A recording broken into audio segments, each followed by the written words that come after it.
All right, we're live. I don't know where Yash just went. Welcome in back to the channel, Big Ant Fantasy Football. Joined my good friend Yash here to rip some NFL best ball drafts. We just hopped in a best ball draft on Underdog Fantasy, picking from the 109 spot. It's going to be a pretty chill stream. Just want to get back in the rhythm of streaming, talking some football. We're going to be going through some player takes, some opinions we have on some of these offenses and whatnot. I'm back. We just started, Yash. I hear you. What's up, my brother? Oos. What's good, guys? I'm so excited to be back. It's been so long. We're back, ready to rip some drafts. Ooh, interesting way ADP plays out. We're sitting at 109. CMC is there available. I kind of want to go CMC. Just build out that anchor running back. We could go JJ or CD as well. I think we go CMC. I think CMC is the play here. You should bring up your ADP board when it's your time to pick instead of the draft board. Okay, I can do that. All right, so we go ahead and go CMC. Here, yeah, I'll share the ADP or the board of my queue so you guys can kind of see what I'm looking at here. Big just tier of running backs are going right here. I think Brock Bowers is very interesting. I think I'm going to have a lot of Brock this year on this 1-2 turn kind of range. Any of these running backs do you think kind of stand out of this tier? Are there any of these guys that you think don't really necessarily belong here? Or any guys that you think I would give a little bit of value? Value-wise, there I goes like Bowers. K9. I would take K9 over Barkley and Hampton personally, and I've been doing that in the little board drafts I've done. Aside from that, how do you feel about Achane, dude? Like, does Achane scare you without Mike McDaniels or no? It's less of a I'm going to take your advice. We're going to take Walker. That gives us a nice CMC Walker start. Oh, another thing we should be mindful of is now that we have the week 17 schedules is building out like week 17 correlation. Would you be able to open a tab and let me know who the Niners and Chiefs play week 17? I still got to get those matchups down. What up, Frizzle? Good to Frizzle! See you, good to see you, my guy. Thanks for everyone that's in here. We're here talking some fantasy, ripping some drafts. Make sure to fire off any questions. You were talking about that tier of guys at the end. Talking about Achane. I'm not necessarily worried about like the Mike McDaniel stuff. What I'm worried about is just that this Dolphins team is not going to be competitive. And I'm really worried about end of season, them just kind of throwing the white flag, waving the white flag and kind of shutting guys down. They just extended Achane long-term. They just gave him that 4-year contract extension. Guaranteed money too, man. What's stopping them from pulling the plug early? Yeah. What's stopping them from that? Since we're on running backs, some of the stuff this board is flying by, so we're gonna have to be lock in on your pick right here. People are picking fast.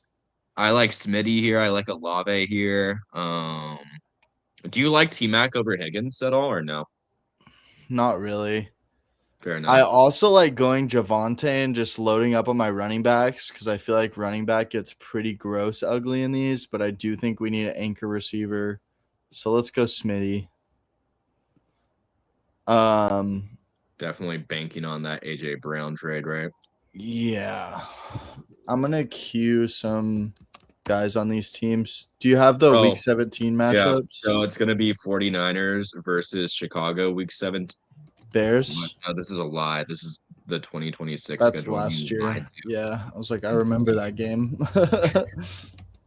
Why did it? I literally looked up 2026 and ESPN gave me that. Your boy Taekwon Thorin goes free. I think Cyrus Allen's also an interesting dart throw for Chiefs stuff. Makai Lemon.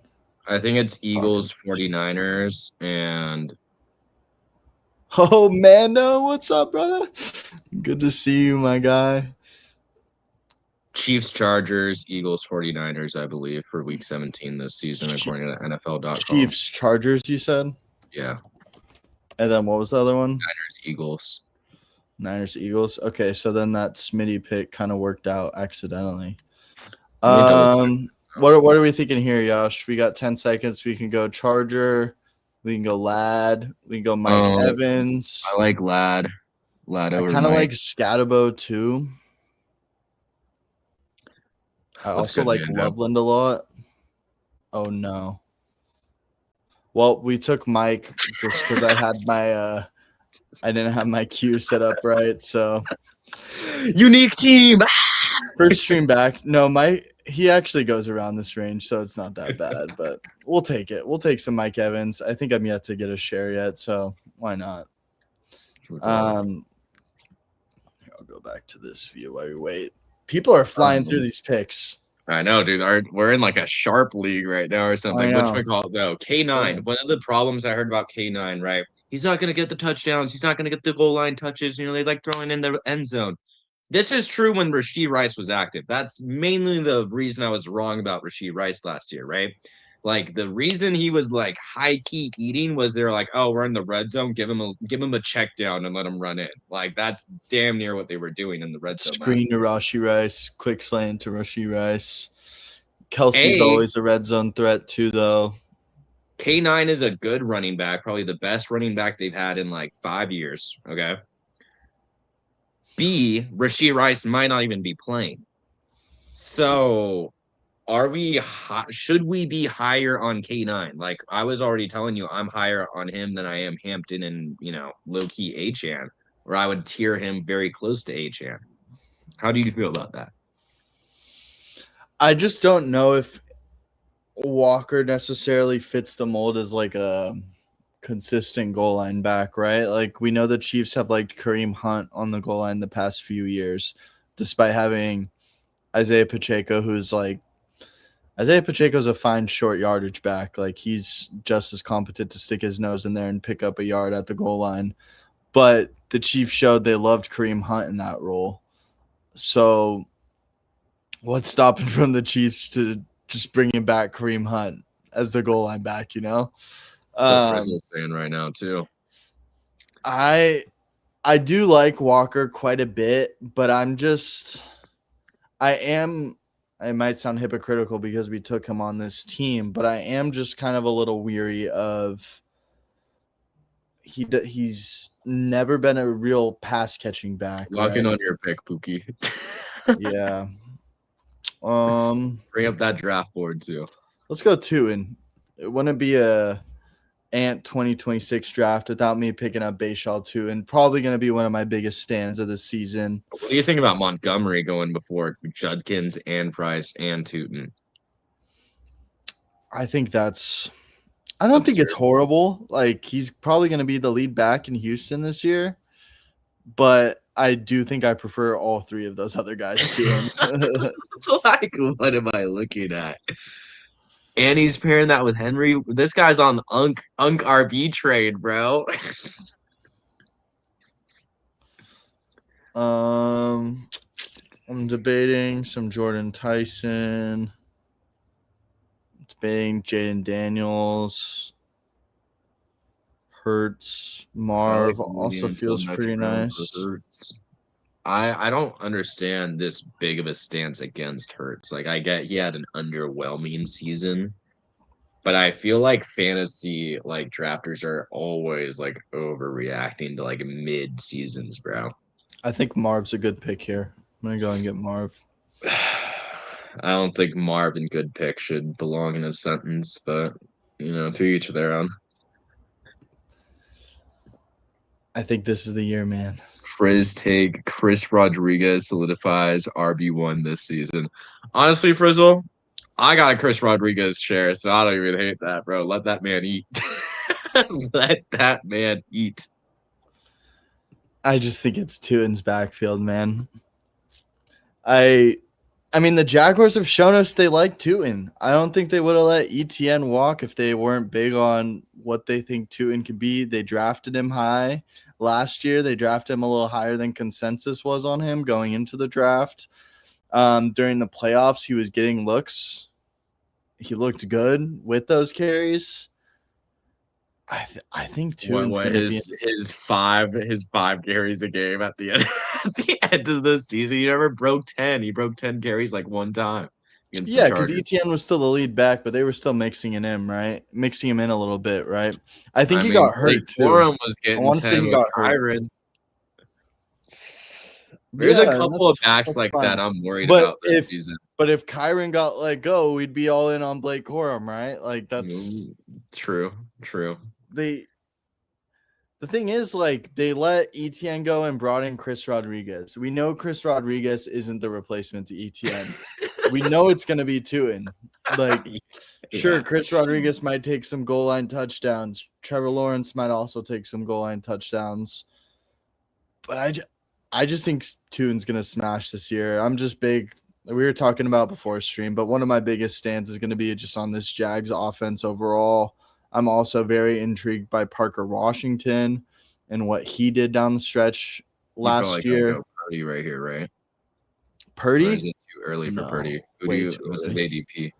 Way too early. I would be considering Trevor Lawrence. The ADP pulled up. I haven't done a draft in so long.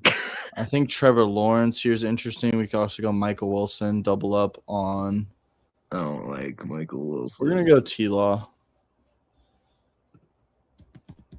Talking about the Jags offense. Got to put my money where my mouth is. Fair enough. I like T-Law, dude.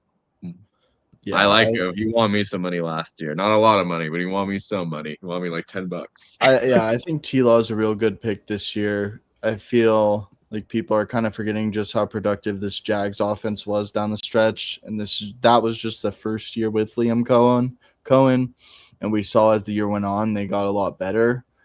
I think they're set up to have another really nice offensive season this year. Duval. And this Duval's getting better. Like, come on now. Who are we thinking here? I'm thinking Fannin. I think Fannon's interesting here. I like that freakiness. I like getting freaky deaky. Let's go Fannin. It is like some Browns behavior to just shut down Fannin this year. Tight end 20. The more I've been thinking about Fannin, the more bullish I think I'm becoming on him for this season. If you just look in years past what Todd Monken's been able to do with tight ends in his offenses, they've smashed pretty much every year. Like, last few years with the Ravens, look what he's done with Mark Andrews and Isaiah Likely. Mark Andrews' best career season was with him. Dating back to when he was at Georgia, look what he was doing with Brock Bowers in college. This guy knows how to get his tight ends involved and run his offense through his tight ends. And let's be honest, if I were to tell you the number one target earner in Cleveland this year was going to be Harold Fannin, would you be that surprised by that? No, but especially with the level of QB play. Like, get the little check down guy. Like, come on now. Easy flats, screens. Like, there's no real alpha there. Like, who's to say Harold Fannin can't be that alpha from the tight end spot, at least from like a target earning perspective? There's just a lot of unknowns with the Browns, and I feel like that's why people tend to just stay away from them, right? Like, that's why people aren't as bullish as they could be on Fannin, right? It's like Casey Concepcion could be great. Denzel Boston could be better than Casey Concepcion. Like, I don't know. So I don't know, man. The Browns are just so gross, and it's so hard to like buy into them when it's like Deshaun Watson might start, and also Shador Sanders and Dylan Gabriel threw picks in 7-on-7 yesterday. It's like, come on now. Like, that's so hard to buy into. Yeah. So I think you got to go ahead. I'm thinking going Purdy here and just being done at quarterback, and then taking whatever of Jacoby and Ricky, or if either of them come back. If neither Not a of big those Josh Downs guy. I do like Downs too, but I just feel like the other two fit our team more with the stacks purposes. Fair. Oh, there goes Ricky. So there goes that idea. Can we get away with pushing Purdy? Are either of these teams on the turn going to be looking at him? Maybe the guy with 0 QBs might just take him on stack. Oh, it's me. Yeah, let's just lock up Purdy. Easy top 12 QB, but not a top 4 QB, that's for sure. That's the problem with Purdy. So now we're done at quarterback with Purdy, T-Law. That feels like a pretty nice 2-man QB room. We got some work to do at wide receiver for sure. Mm-hmm. Running back feels pretty nice too. I think we can kind of wait on running back and just kind of hammer receiver these next few rounds. There goes Downs. Damn, maybe in hindsight, I should have tried to push Purdy, because that leaves us looking at KC and Wan'Dale Robinson. This guy just took Jordan Love on stacked. You were not getting Purdy on the way back. Just was not happening. Yeah, but there's like Packers you can take late. I'm thinking Wan'Dale here. Your boy. I love that pick. Ooh, he gonna eat. He gonna eat with Brian, bro. Brian Dable loves him some Wan'Dale. Yeah, I think Wan'Dale could also be set up for a good season too. Like, Wan'Dale was the receiver 1 on the Giants in 8, bro. Imagine him as the receiver 2 while he has a rookie receiver 1 who, like, might not be the best target earner, but will just be an X. Like, Wan'Dale could very well be set up to succeed on, like, some T. Higgins-like vibes, bro. Bro, you know, Wan'Dale's not an X receiver, bro. He is not the same type of guy as T. Nah, bro, he'll 1B. Trust, bro. He'll 1B. Don't trip. Don't hate on my boy, bro. Frizzle with the spicy hot take. Taylor Green will be QB1 by the end of the season. All right, so to this I will say, so I have a new gig I started where I've been charting quarterbacks for reception perception since I've last been on stream, and going through all the rookies this year, Taylor Green is probably one of my least favorite QBs I charted. Just, he is like the prime example of one of those guys who's like just an athlete playing quarterback. Like, it really is true with him. Like, he's insane athletically. Like, some of like the most insane runs you'll see on film for a quarterback, but just his like accuracy, decision making, pocket presence, all that stuff is just really rough. Really rough. Like, he's the type of guy who's going to need to sit for like 3-4 years to be competent, in my opinion. What if we get prime Deshaun? All the players on that team will have great rehab. All right, great masseuses all around for everyone if we get prime Deshaun Watson, bro. All right, I know we got Frizzle in here. Are we taking Jalen Coker with this next pick? Don't even. Take like Goddard or Likely, dude. Get a tight end too. Nah, we need to go another receiver here. I think I'm gonna go Higgins. Higgins, yes. I'm fine with Fannin at tight end. Okay. This year for Underdog, are you prioritizing anchor running backs or like anchor receivers? Like, we're all very used to, the classic 4 receivers, then you get Travis Etienne round 5, right? We've all been familiarized with this draft concept. This year, I'm kind of in on early RBs, dude. Like, I feel like there are so many disgusting split backfields you can't trust, right? Kyron Williams, perennial like 1,200-yard running back who's always, crapped on. He's going to get replaced every year, this, that. He was splitting carries at the end of the day, right? It was like basically a 60-40. RJ Harvey, another like 40-60, and he couldn't even take a full workload when Dobbins was hurt. Ramondre Hendo, like you still like don't know what's going on there. DeAndre Swift and Kyle Monaghy. People just want to forget Kyle Monaghy was like a high key getting 50% of. Yeah, Monaghy, my fault, gang. Yeah, big Monaghy. All right. But like, you know what I mean? Like, I hear you. Talk us through your pick right here. We're gonna take a gamble on Travis Hunter. We might have just taken a DB in round 12, but it's all right. It's all right. High risk, high reward pick. We already have Jags guys. We don't have a Jags receiver. Let's take a shot. Who's to say? Play out this scenario. Parker Washington goes down. There goes the slot guy for the Jags. Guess who they're gonna be getting those slot snaps to? It's Travis Hunter.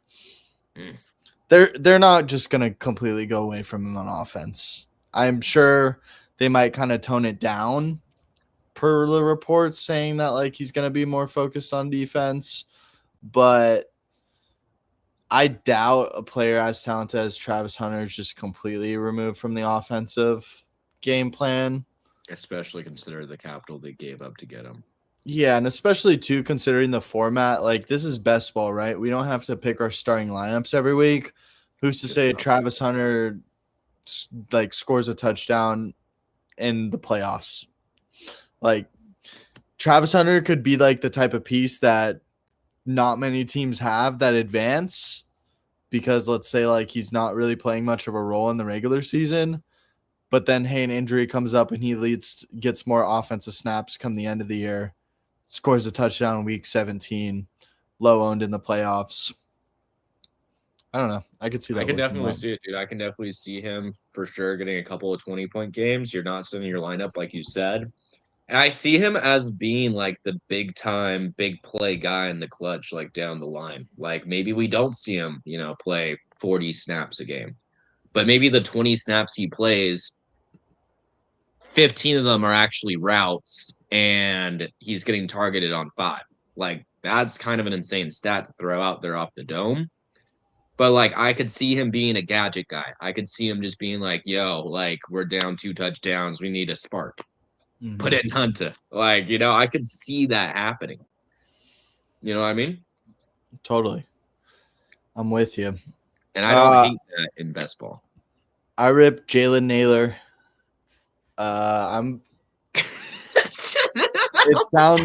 It sounds weird, but they paid him, and it's either gonna be him, Trey Tucker, or Beck, right? And who's getting paid the most money? It's Jalen Naylor. Who was a priority free agent signing for the Raiders? Jalen Naylor. This regime did draft. They did draft Beck, so obviously there's some. They do like Besh a little bit. I shouldn't say regime. I should say this front office. Head coach did not draft Besh. Tight end, we're going to go Strange. But anyways, listening to like, I'm a Raiders fan, right? I'm pretty tapped into what's going on with our team. It seems like Kubiak does really like Trey Tucker, but I am a little bullish on Trey Tucker as well, but I think it's going to be a good year for Jalen Naylor. I think he's probably going to be the number 1 or number 2 target earner from the receiver position. I think obviously Brock Bowers, end of the day, leads the team in targets, but I think Naylor and Trey Tucker are both completely valid picks at their ADP.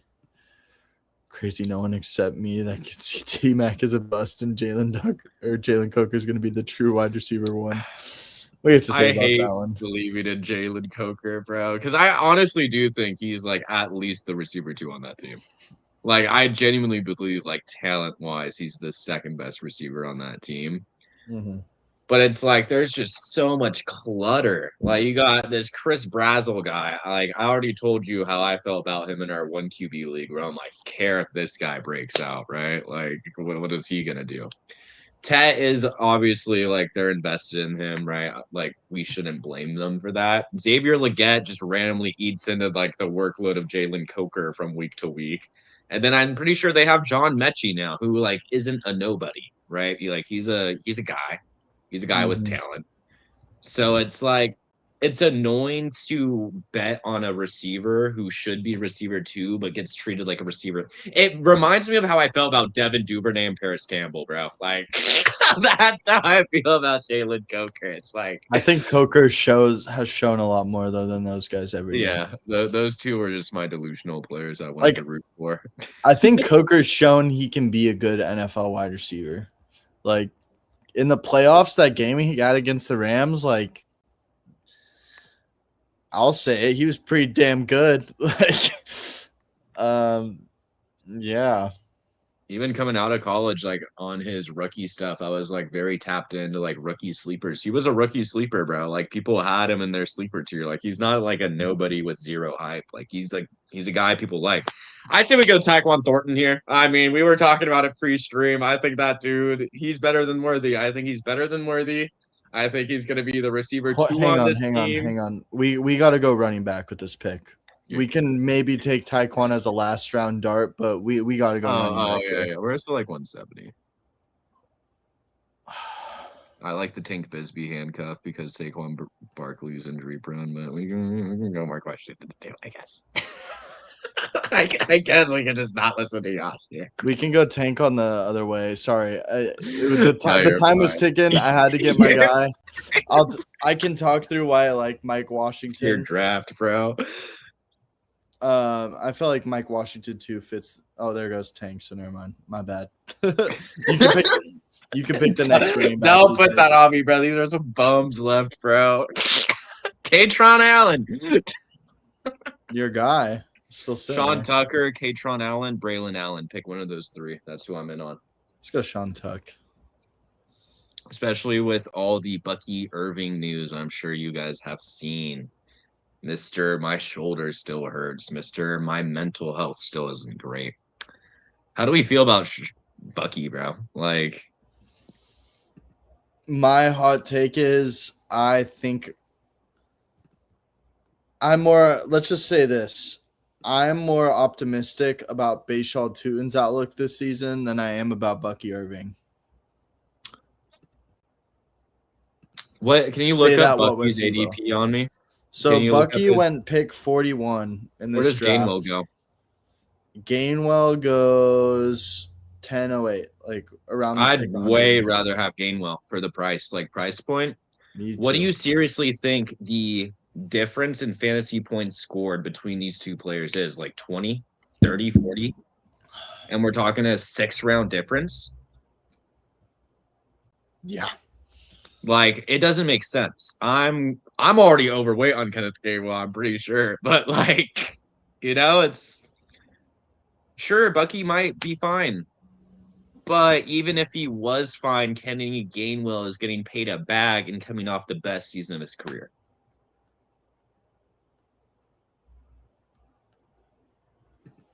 I think Gainwell's going to be involved. And that's just, I think the most telling thing is that when free agency opened up this year, who was the first guy the Bucks brought in?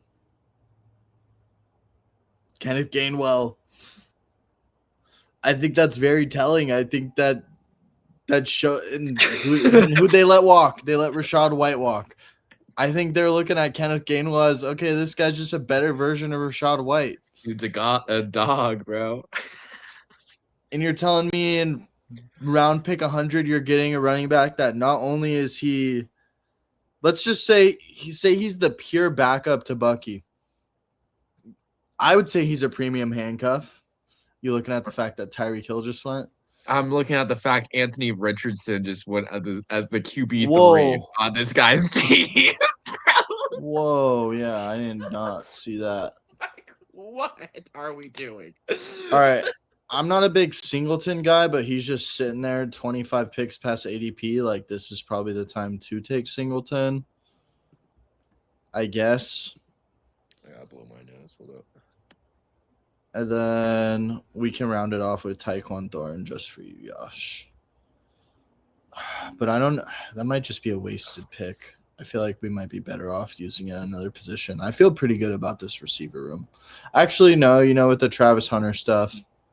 You should go wide receiver. Yeah. Who's on the board for wide receiver?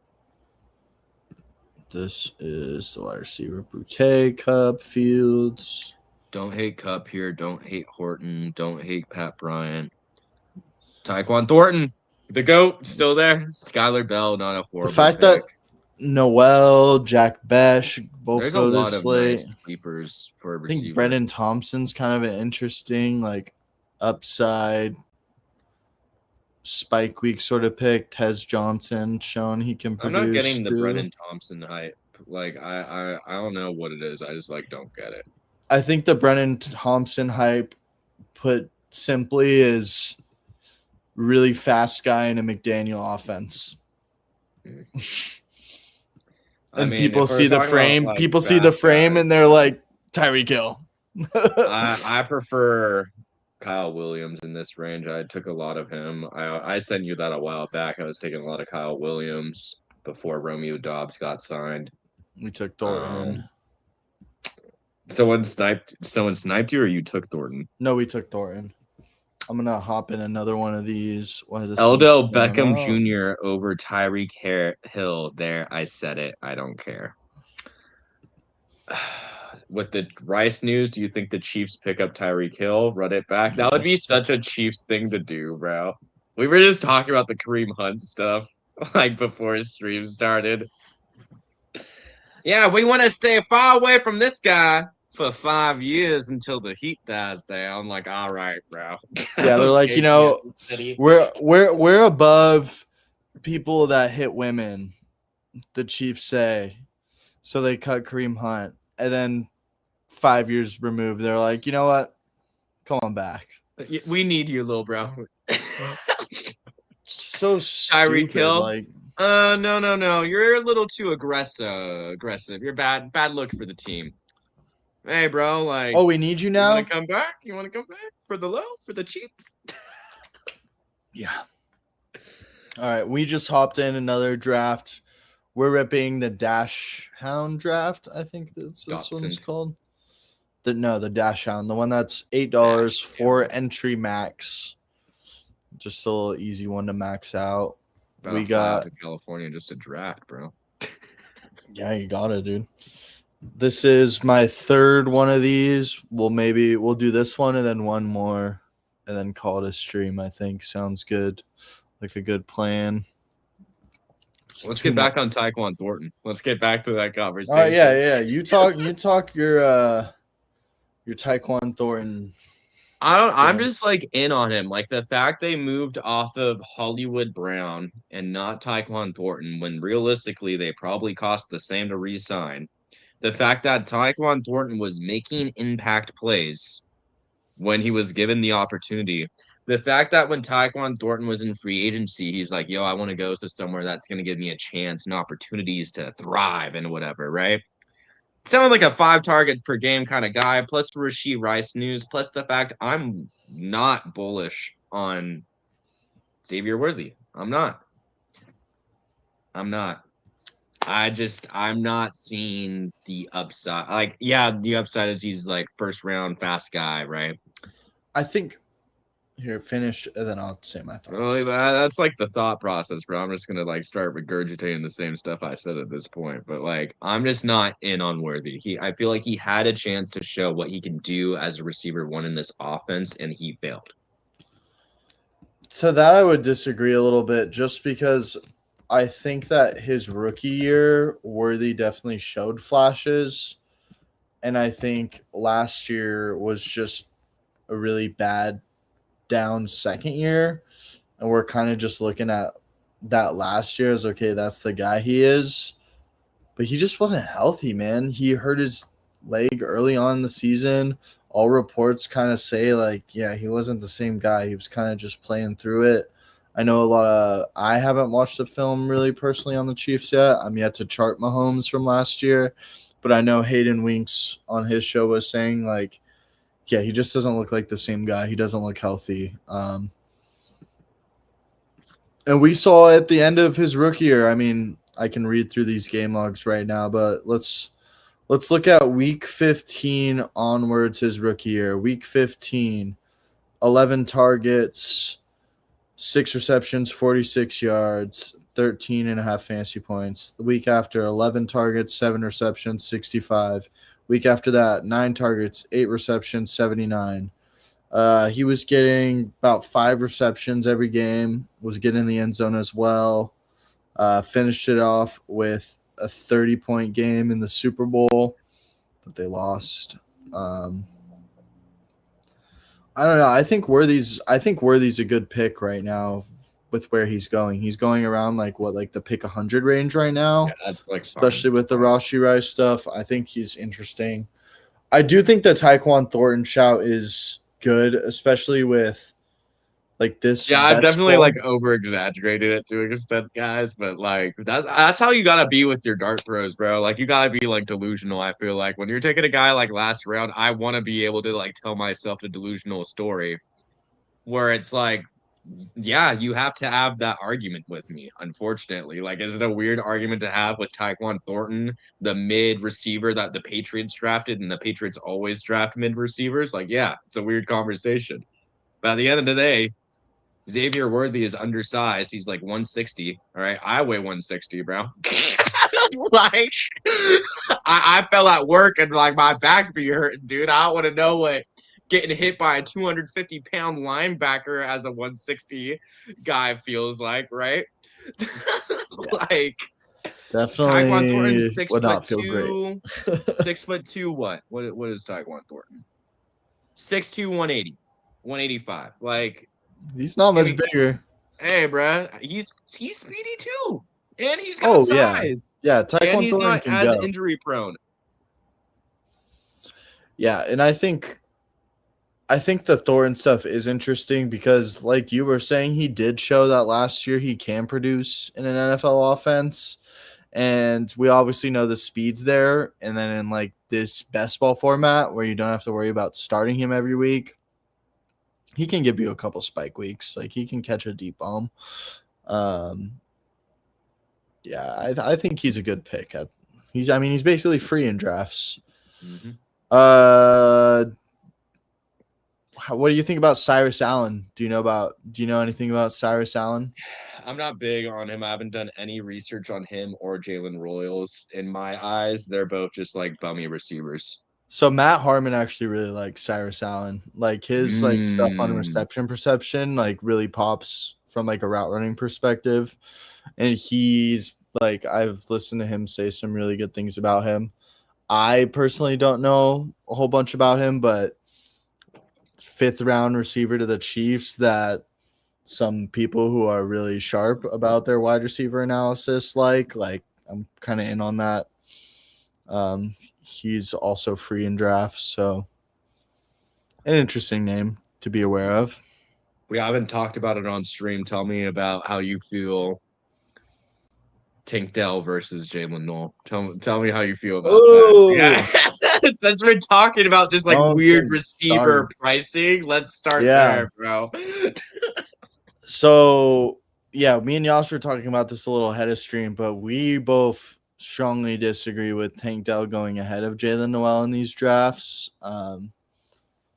His legs got disintegrated, bro. Like, are we just forgetting that? Like, that was not like a Lacombe injury he got, bro. Like, that was definitely career altering. Yeah. And I like Jalen Noel. Me and Yosh were talking about it last year. We're like, why is this guy not playing more? Every time he's on the field, he's producing. Like, why is Christian Kirk playing over him? We end up got rid of Christian Kirk. You know, Yosh, remember how I was saying before stream, I keep getting like mid to late picks. Yep. Here we go again. 107. 107. Justin Jefferson. Maybe we should do the Illuminati thing like Jim Carrey did, bro. Get you the first pick next time. Dude. I know. I want to get some Bijan or Gibbs teams. I haven't even got the chance. You might get a Puka falling to you. I've had Puka fall just because of like the whole like he bit someone and like rehab stuff or whatever the hell's going on with Puka, bro. I do not know what's going on with Puka, but Dude, like Puka's had a rough offseason. He's been in the limelight this offseason for all the wrong reasons. So bad. Ugh. All because it's probably because his ex, bro. It's definitely got him messed up in the head. I would be too, bro. Cheated Asking on for him, like, had another man's kid. is that confirmed? Did the Yeah. results of that come out that it's not his kid? Yeah, pretty sure. Let me check that. Puka child. What do I even look up for this, bro? Puka kid, not his. Child DNA test results. There we go.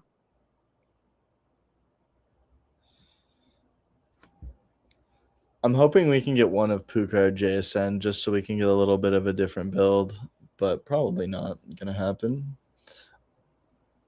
I don't want to take CMC again. Yash, give me your pick of Amon-Ra, CD, or JJ. JJ has the highest upside. Sure. Who do the Vikings play week 17? Let me find it. Jets. The Jets. He's dropping 15 week 17, bro. Are you in on Kyler Murray and the Vikings? Yeah. Long story short. Do you think people are forgetting how good Kyler Murray is? The fact that he has not finished outside the top 12 for QBs, I believe, is not even like a butt pull. I'm pretty sure that's a legitimate stat. Yeah, I think Kyler's going to have a good year this year, man. I mean, he's about to play with the best receivers of his career, bro. The best receiver of his career used to be like Unk D-Hop, bro. Yeah, I mean, and Kevin O'Connell's shown us he can work. The only QB that hasn't really had success in his system so far was JJ McCarthy, who is talking about my charting work for reception perception. JJ McCarthy is probably the most inaccurate quarterback I have charted so far. So I think that's why that didn't work out. Not necessarily anything Kevin O'Connell did. Yeah, I don't know. I think Kyler can have. I think Kyler's in for a bounce back year. I think he also has quite a chip on his shoulder after kind of how Arizona forced him out. And how they were treating him while he was there, bro. They were treating him like actually like a kid, and they were treating him like a kid. Let's be honest here. We just took Walker, so I kind of want to go Chase Brown. Yeah, I like Chase Brown a lot this year. Nothing's really changed about his situation. Had another great year last year. Look at his split with Burrow versus without Burrow too, bro. It just got better. Like it wasn't bad without Burrow. It just got even better with him. Can you tell me who the Bengals play week 17 too, so I can add them to the queue? Oh, does this show me on Flea Flicker? I think it's Baltimore. Let me double check though. Oh, that's a fun one if it is.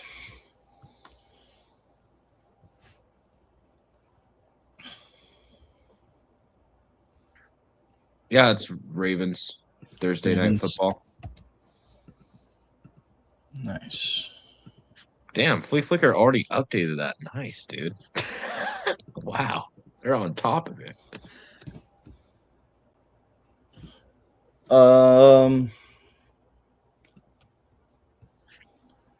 Sorry, I'm just sorting out my queue to make sure I can be ready for these next few picks and have the correlations all ready to go on standby.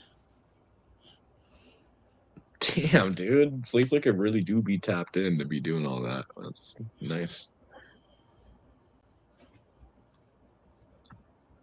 All right. Who are you thinking here? Running back, receiver, just whatever best value falls to you? Breece Hall correlates, but he just goes. I think Smitty against I like George Pickens if he's somehow still there.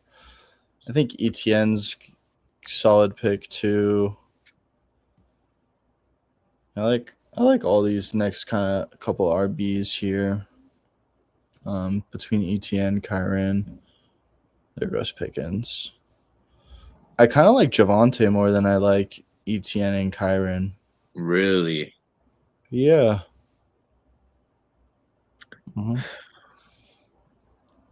I mean, what Javonte's just gonna? Oh, there goes. I would take ETN over Javonte. ETN just Javonte went versus so. Kyron, I get. Javonte versus Kyron, I get, but I would take ETN over Javonte, I think, most times. Can you tell me who the Cowboys play? Week Cowboys 17? Are gonna play. Oh, we only have one viewer. That's so sadness. It's because we've been slacking, bro. We have to get the people back. Giants, Cowboys, Giants, week 17. Giants. Dude, I'm actually getting very hot, and just seeing that we have one viewer, I'm taking off my pillow. I try to be semi professional for you guys today, but I'm very hot. I am in Vegas. All right. Is my left arm darker than my right arm, guys? My mom told me it's like 5 shades darker. So, because I always drive to work with a tank top on, so then my arm's out the window, and I'm pretty sure just my left side of my body is cooked. Gotta start like sunscreening or I think it is, dude. I think it's actually pretty bad.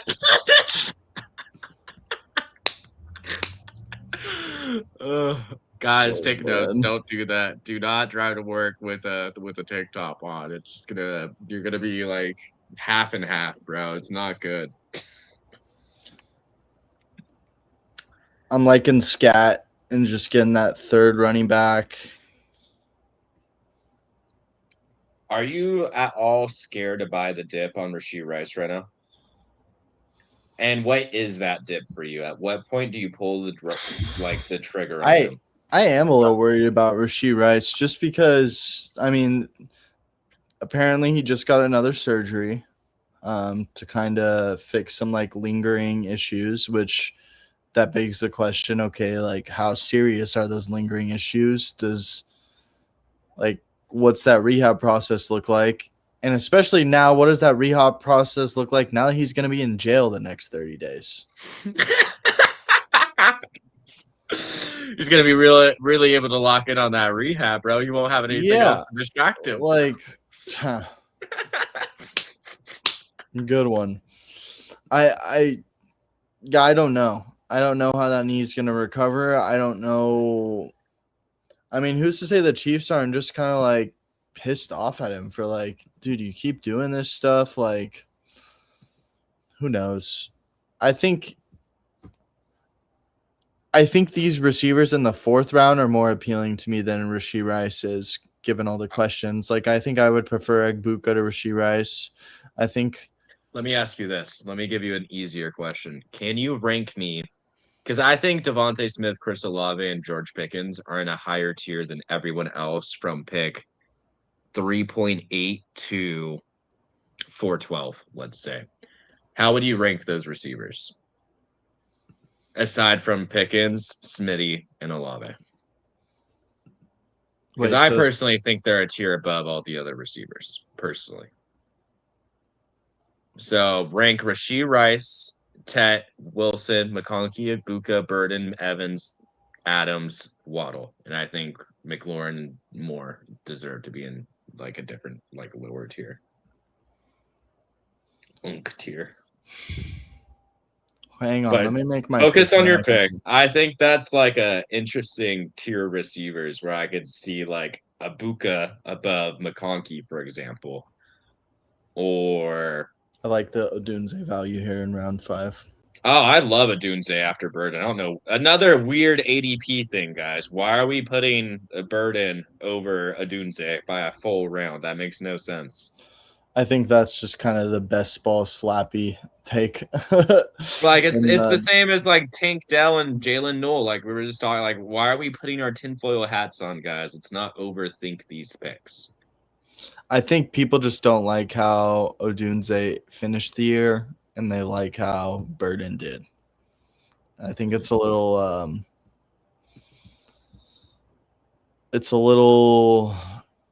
what's the word I'm looking for? Overreactionary. And I think it's gone a little too far. Why is Sigdale going so low? The disrespect. Frizzle, that gotta be like 2 out of 10 rage bait, bro. If you are being serious about that, Frizzle, please explain to me why you have Tankdale over Jalen Knoll. And guys, we can be more aggressive with Frizzle now. He's in a we're in a viewer dynasty league. Yeah. All right. Receiver or tight end, we can go Brian Thomas. No, Yash won't love that. I also don't necessarily love Brian Thomas. But you have to go receiver here. It does, maybe let's get a Brian Thomas share. It does feel a little bit hypocritical to say I'm all in on the Jags, but then I'm like taking no Brian Thomas. Just not Brian Thomas, though. This is probably a good situation to take him. This is actually a pretty fun receiving core with a lot of upside. Like JJ, Odunze, BTJ, all 3 first-round wide receivers surrounded with 3 workhorse running backs. I like this start. This is a pretty fun start so far. Could you tell me who the Bears play in Week 17? I don't particularly love the Javonte pick, but that's just why? Me. That's just a preference. I would have taken a receiver there. Bears. What's your issue? The Bears. I don't know. I think I'm just lower on Scatabo, like overall, and more high on Tyrone Tracy, which makes me lower on Scatabo. I just don't know. I don't know if they're gonna give him like a full Did you see what workload? Did you see the recent reports? Nope. Yeah, they were just saying they're gonna give Scat the ball a lot. I mean, they showed us even when Scat went down that they didn't trust Tyrone Tracy to take the workload. It's a new coaching staff. John Harbaugh is going to like Cam Scatabo. Scatabo is going to be a Harbaugh guy. Like, you just know it. Tyrone Tracy, smaller back, has a fumbling issue. Sounds like Keaton Mitchell to me, bro. We're talking about the other Harbaugh.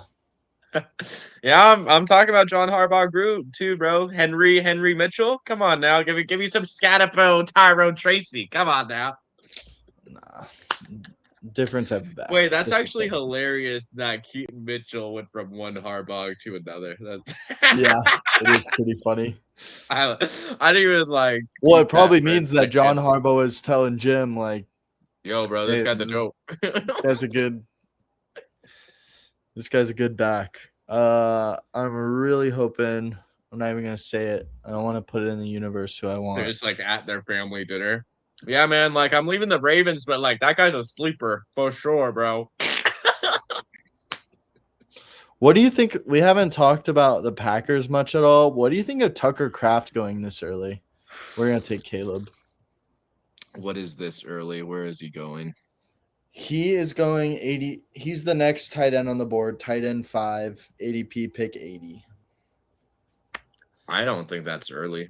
You don't think it's early? Even coming off, I mean, we've been talking about people coming off injury. Kraft, another one coming off the ACL. But did that receiving room get better or worse? I think without Dobbs, it got, about the same, maybe worse. I'm not in on Golden too much. Like, I think he's a fun player to buy right now. I do kind of like Golden. I think I'm a little optimistic on Golden. There goes Kraft. But when I was charting Love, Golden pops a lot. He was getting open on film a lot. Jordan Love left a lot of yards on the table with Matthew Golden. Like I don't know if it was a chemistry thing, not enough routes they were running together, or probably what. But they're like their timing was just like almost slightly off all year, where they left some big plays on the board where Matthew Golden's like running a post route, splits the safeties, and Jordan Love sees it a bit late, so the safety has time to recover. or like throws it just a bit over his head. And then he was like kind of in the doghouse for a bit of the season where he wasn't playing much. But then in the playoff game against the Bears, they used the hell out of him and he had balled out. And of course, that was his last game of the season. But it was a pretty I was pretty excited about that last game of the year he had in the playoffs. Like, I don't know if you remember, Josh, but he took like a screen to the crib. Mm-hmm. He had some other nice big plays. He looked good. And they were also, too, in like the last 2-minute drill of the game, season on the line. I think he had 2 or 3 targets on that last drive, which that leaves me pretty bullish. Yeah. We're up here again. What do we think about Chris Godwin? Let's do it. I know you're a Godwin guy. Another year removed from the injury. Just book him in for some targets. I like Chris Godwin. I think he might thrive because I'm pretty sure his most impactful years have been with him in the slot. Real quick, let's talk to Frizzle here. Let's say Danny Dimes goes down. Does AR5 become a league winner? No, I think AR5 still stinks at football, and I don't even know why he was injured last year. I don't know how it was the eye injury. Remember, put an eye patch on, little bro. I don't know. Jameis Winston was apparently partially blind half his career, so let's lock in AR. What are we doing? You remember the Jameis Winston LASIK stuff from a couple years ago? Now he's not going to throw 30 picks now that you can see. Uh-huh. I love Jameis Winston, though, man. Such a goat. As a diehard fan and a Madden owner, I personally like Jalen Noel as Texas receiver. So then what are we talking about? 1 out of 10 rage rate with that takedown comment, Frizzle. We are 100% sure that Joe Mixon is done, right? I have 0 shares. I don't know. I would love to see such a weird situation. Such a weird situation.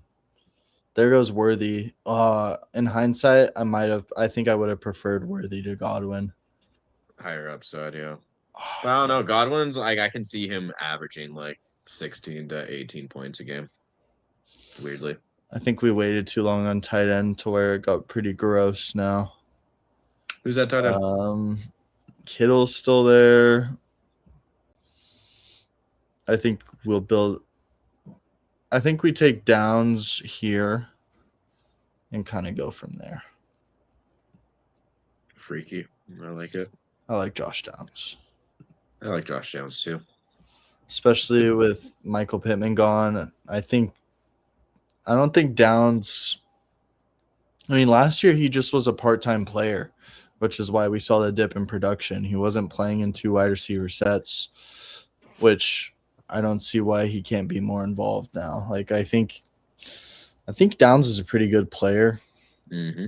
I think the Colts realize that. And I don't know if I know they paid Alec Pierce all that money, but I still don't think Alec Pierce is just some dominant hog, major target hog. Yeah. I don't know. I think Downs is interesting. Can you pull up the ADP real quick and just look up Packers, just Packers in general? I want to see how they're ordered. Because I feel like that is a conversation. Jacobs, Watson, Kraft, Reed, Golden, major gap, and then Savion. Sky Moore's on the Packers. Didn't even know that. Yeah. I like the Golden buy, bro. Especially compared to Christian Watson. I don't think Christian Watson's going to repeat what he was doing. I love to see what he was doing last year. Don't get me wrong. I think it was very real.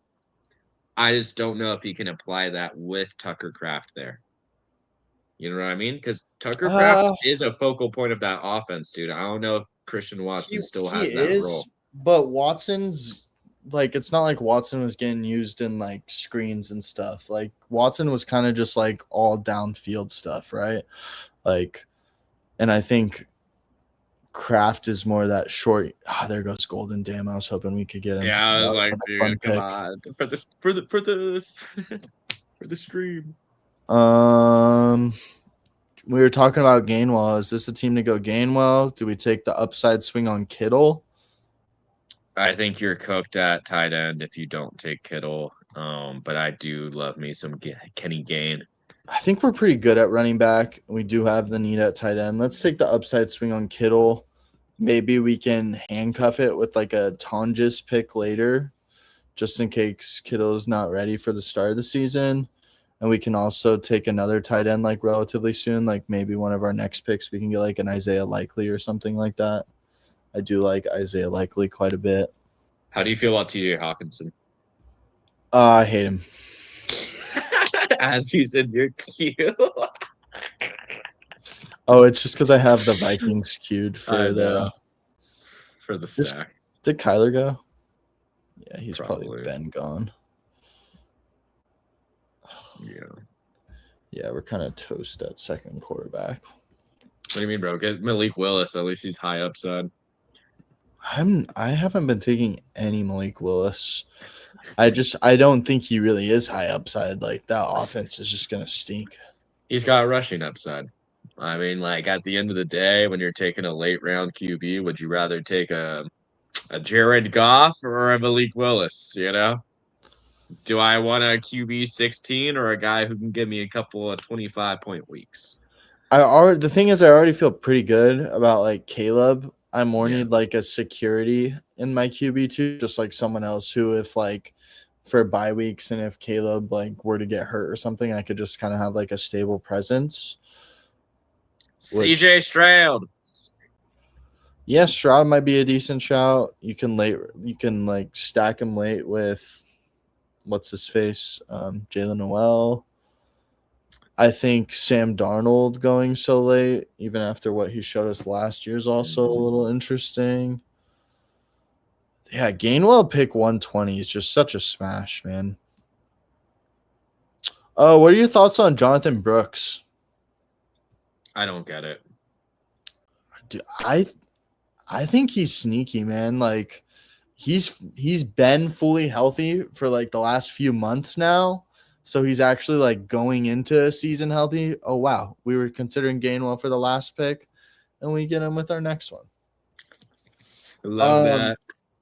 Talking about Jonathan Brooks, I think he's interesting, man. It's one of those guys that it's hard to believe it before you see it, but considering like the prospect that he was, he's an interesting one. It's not someone I would want to get like a ton of shares of just because it's obviously he's a very high risk guy, but I think he's someone definitely worth mixing in just in case. Hey, what if he is returned to form or like he's at least a good running back now? I mean, Carolina, it's just him and Chuba Hubbard, right? Like there's not like an actual guy there. We saw Chuba Hubbard can get his role taken a little bit with Rico Dowdle last year. Like, I don't know. I think Brooks is interesting. The Panthers did use a second round pick on him 2 years ago. I don't know. I just feel like the disrespect for. I just hate how Chuba is basically like the Kyren Williams of the Panthers. What do we think about Mark Andrews here? I don't hate it. I'm kind of in on Mark Andrews this season, weirdly. Me too. I've been kind of out on him years past, but like Isaiah Likely gone. He just got that contract extension. Like, oh, well, there he goes. We get sniped. Let's go. They're in the stream. Let's go, Sadiq. Oh, what's good, Trent? Trent's in here. Oh, what's ATO. up, man? Good to see you, bro. Oh my God, Trent! You know what I found at work today, dude? I found a sliding weight for like a fishing line. Like some dude left it on the table as part of a tip. I was like, "What? Why'd you leave your slide?" Yeah, I was like, "Bro, this is like a 3-ounce slider. Why'd you leave this here?" So random. Your profile pictures reminded me of that.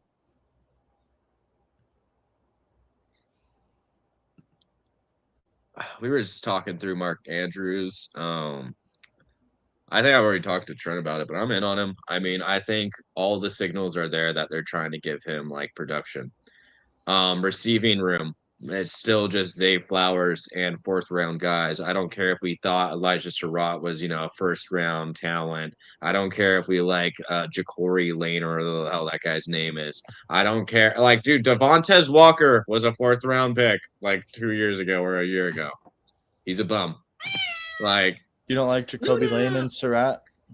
I just don't get it. I don't like understand how people can look at, this is the worst draft class in years, and then look at a receiver that goes in the third round and be like, oh my God, they're changing the game. Like Mark Andrews been there, he's been solid, like he's a good safety net. The Ravens love their unks, like for some reason. I don't know what it is. Let's talk about last year, bro. Mark Andrews, Derrick Henry, and D-Hop was on that team, right? All the same team. Like, that's like a medium age of like 35, bro.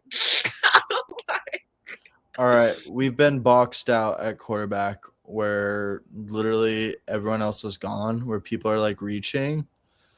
Do we do the Homer Mendoza pick? Do not go Homer, bro. I'm thinking Homer Mendoza pick and then opposite Homer Geno Smith pick later. Because hear me out. So Mendoza, I like Mendoza. Mendoza should play later in the season. He's kind of like a higher upside. Geno Smith's going to start the year as the starter and get early snaps. And the reason I take Mendoza is to hopefully we can get Trey Tucker, Jalen Naylor, one of these next picks, barring we get sniped, which very well could happen, but we'll see. Hopefully one of them is still sitting there. I like Mendoza. Arch Manning next season. Here's some lead, bro. With some lead. Yeah. Some nickel. Here's some nickel, little bro. The 2027 class still got a long ways to go, but I'll be interested how Arch does next year. He was a little underwhelming this past season, but he did get better as the year went on. Just because of the prospect pedigree there with him, like I really doubt he would fall out of the first round. But I don't know if he'll be QB1 next year. There's a lot of guys. There's a lot of guys in next year's class. Who's that one guy with like a really awesome name? It's like Dante. Lenoris Sellers. Oh no, there's Dante Moore, who I'm not too big on personally. Lenoris Sellers. Lenoris Sellers, I do like. Sounds like a bust. Doesn't have good commentator name. Lenoris Sellers is sick, dude. Have you seen his goggles? That's all I need to hear. He's not him. Bro wears goggles. Look up a picture of Lenoris Sellers. Anthony, has my name test ever been wrong, bro? Yeah, bro. He looks like Kenyon Sadiq, dude. He is not it. He's We got Trey Tucker, baby. Bro literally has like the same picture as Kenyon Sadiq. What school does he play for? Carolina. He transferred. He was at South Carolina this last year, but he transferred to somewhere. I think he's at an SEC school still. I like the Trey Tucker pick here. He's shown that he can give you some good spike weeks. Thoughts on Brandon Ayuk for the stream? On my don't draft list. Fair. Simple as that. Especially after last season, bro. He's on the banned list, dude. I don't even want to talk about it. Brandon Ayuk is banned. If I see a Brandon Ayuk jersey at TJ Maxx, I'm buying it and burning it. Like, dude, he's banned. Dude, he burned me so bad last year with these best ball drafts because I was drafting him before. Oh, there goes Geno. No way, I just got sniped on Geno Smith. Daniel Jones and Geno Smith in it. What is this guy's team? I hate this guy's team. What are these last 5 picks, dude? Aaron Jones, Jake Free. Yeah, and he got Worthy and Marv. This is literally just like the piss Yosh off team. I hate this team. Oh my goodness, what am I looking at? All right, well that kind of foils my plan. Honestly, Trent, you saying Gunnar Stockton just reminded me, dude. Gunnar Helm on my sleeper list this year, dude. I love me some Gunnar Helm. I was considering Gunnar Helm for my next pick, but obviously he went. Fudge. Panic. 80 Mitch. All right. Pull up your draft board. I'll help you cook, bro. Go to QB. We're locking in. Looks like we gotta go Tua. Or you really just lock into the Raiders and just say, frick it, man, Kirk Cousins and Mendo. Yeah, if we do that, we at least have a guaranteed QB2 behind. But I don't know if we even need to do that. Like, Caleb Mendoza should be starting by week 10, right? Yeah, and you can just shoot for the upside play that Caleb Williams has a top 5 QB season all season and averages 19 points a game. I can see it. It's not crazy. Ben Johnson offense, great weapons. He uses his feet when he needs to. All right, let's help me get my tight end 3. Kate Otten might be solid. Interesting. Very like high floor play at tight end, which I feel like is kind of what we need here. We got the 2 upside swings with Kittle and Sadiq. We kind of just need some consistent points. I think Kate Otten kind of fits that mold. Thoughts on Greg Dulcich and Mike Gesicki? Let's get ugly. See, those guys are both like upside swings, which I do think. Oh, there goes Kate Otten, so never mind that. Pat Freiermuth kind of is interesting. That QB room's too full. I don't like it. Well, they let Jonnu walk, so it's just him and Washington now. Him and Darnell. And Darnell's obviously that inline guy where Pat is a little more versatile. Stowers, Tiefer, Gesicki. I'm just trying to think of who like the highest floor of these guys is, and I feel like it's probably Freiermuth. Or do we do what I said earlier and get the Tonjes to kind of pair with Kittle? That might be the way to play it.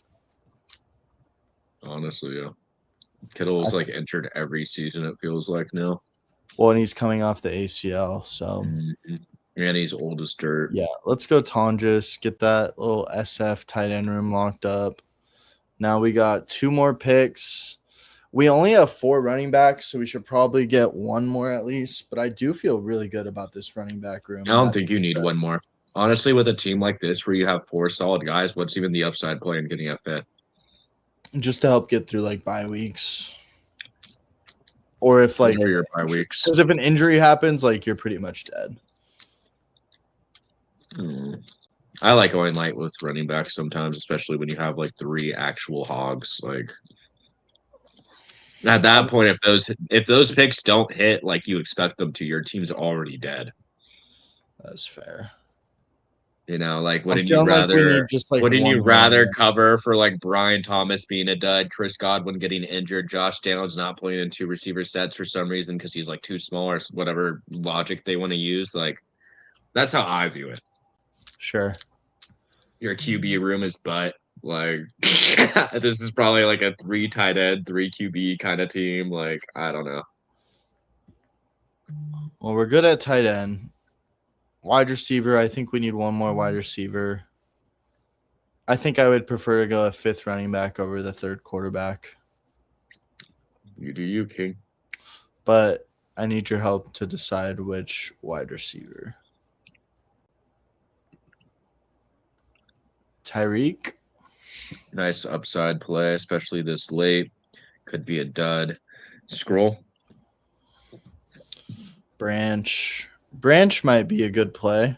I guess we could do Branch and get like Tua or something. I mean, he's a player. I'm not big on Branch personally, but you could go Jalen Noel. later. You can take your RB right here and go Jalen Noel next. I think Noel's gone.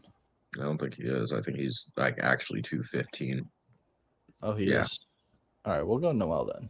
All right, bro. You could have just let him slide to next round. He's not going. We only have actually maybe he is. Yeah, anyways. he might actually go. But Might who do you like here for RB? I think Ray Davis is interesting just because he's probably the most guaranteed to be at least the backup of all these guys. Yeah, I'm not in on Desmond Claiborne at all. Emmanuel Wilson actually could be slightly interesting with Charbonnet coming off the ACL. No, I think I'd prefer Ray Davis to Emmanuel Wilson. I'm just trying to do too much to validate that. Mm-hmm. Don't overthink it. Jadon Blue is probably the immediate handcuff to Javonte, which could be interesting to where we kind of secures at least one of our running backs. I feel like if Jadon Blue starts, bro, they're just going to pass the ball 90% of the time. Yeah, that's probably right. But Jadon Blue can catch passes, which wouldn't be the worst thing in the world, I guess. Did the Colts draft a running back up this year or no? They drafted one in like the 7th round. It was Seth McGowan. But they already have sure if he was a rookie or not. But they have that guy that they drafted last year. Yeah, Giddens. Yeah. So I think Ray Davis is the play. I like it. Because getting back to Jalen Noel, bro. Like, why is he going? Ty Johnson go? Yeah, let me check. Who are the Bills? Yeah, it's. Oh no, they still got Ty Johnson. Yeah, he's still there. Damn, that sucks. It's whatever. I think Ray Davis is still a solid pick, though. Like, you're getting in handcuffed to a pretty elite offense in the 18th round.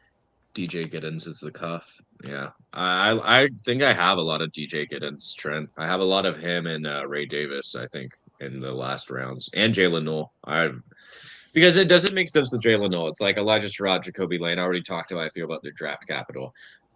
And the fact we think it's like draft class and whatever, right? So why are we not valuing Jalen Noel, a 3rd-round guy who was compared to Jaden Higgins, who was taken before him, and people are like, "Oh my God, he's secretly better than Jaden Higgins." And then they get rid of Christian Kirk. Tank Dell's undersized, broken leg, bum comes back, and people are taking him over Jalen Noel. It makes no sense. Yep. Like, give me Jalen Noel over like a lot of the guys going from like pick 180 to 215.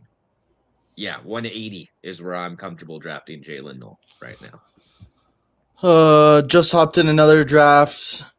Let's recap this one before that one starts. We went Justin Jefferson, Chase Brown, Javonte, Scatabo, Odunze, BTJ, Caleb, Chris Godwin, Downs, Kittle, Gainwell, Sadiq Mendoza, Trey Tucker, AD Mitch, Tonjes, Jalen Noel, Ray Davis.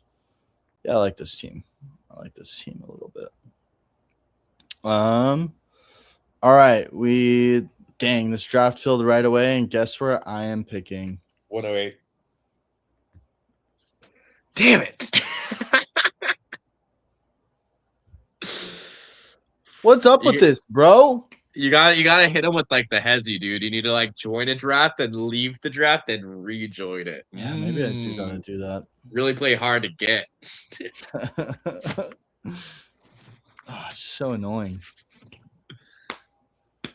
All right, this could get fun though, dude. At least you're like on the turn. That can always get fun, and you have like a wild, what's it called? A loose cannon drafting next to you, bro. No badge. No badge. No badge in the 2-6 is crazy. We got no badge Mats. And then you're just immediately gonna get sniped by everyone every single time, by the way. It's all red badges. Disgusting.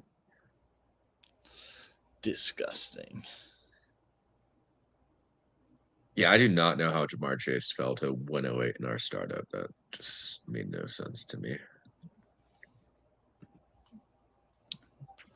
Oh, you know it's so annoying. Wait, actually, never mind.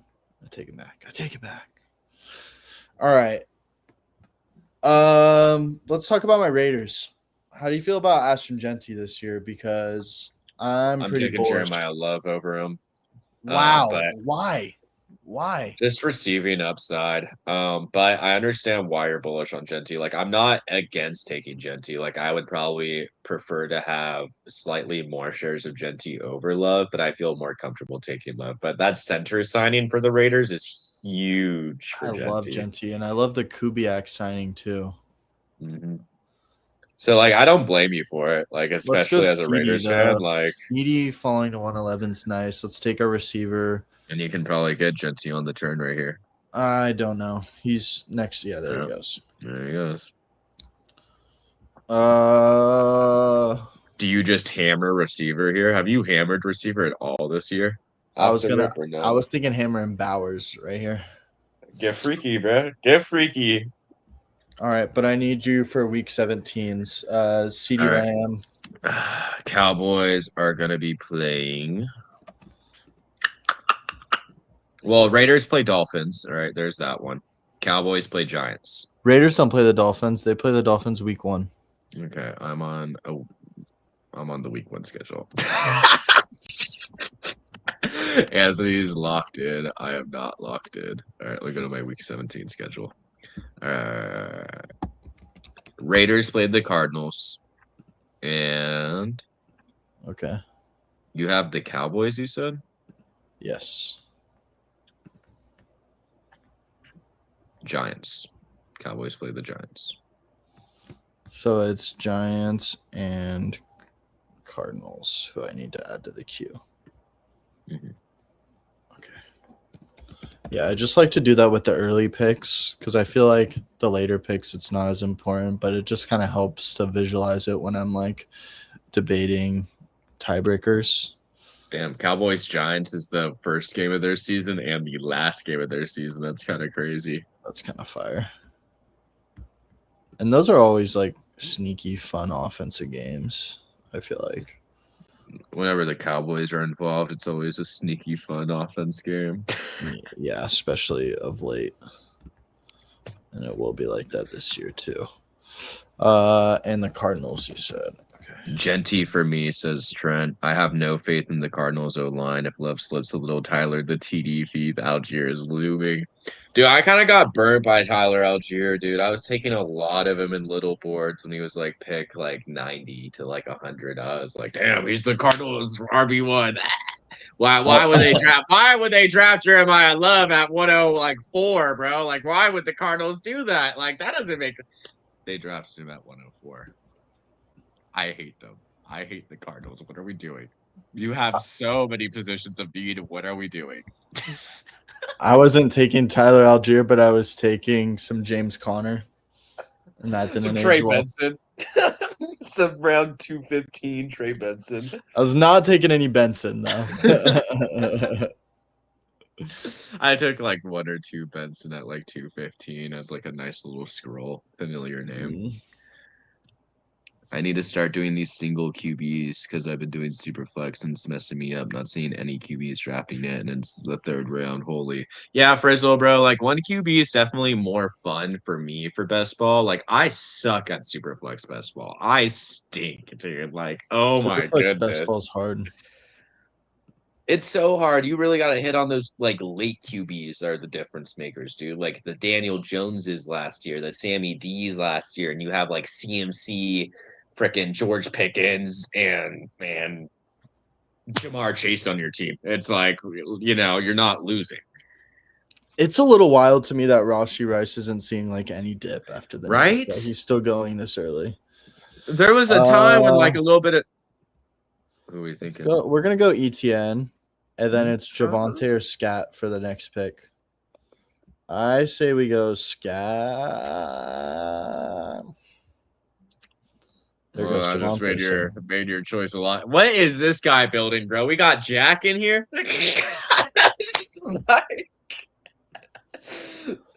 Oh my goodness, is he gonna go 4 RBs off rip? Like, who does he go here? Egbuka? No, he's cooking, bro. He's cooking. Let him cook. He low key is cooking, bro. Buka receiver 1 is not bad. Can you tell me who the the Saints are playing Week 17? I should know this off the dome. I am a fake Saints fan. What's up with Alvin Kamara? I like Falcons, Saints, Falcons. By the way, Falcons. Yeah, let's just look up Alvin Kamara. Let's just see what comes up. Let's go to news. 4 hours ago, NFLTradeRumors.co. NFC notes: Cameron Jordan, Taysom Hill, Alvin Kamara, Falcons, Panthers, Saints. Let's click this clickbaity title.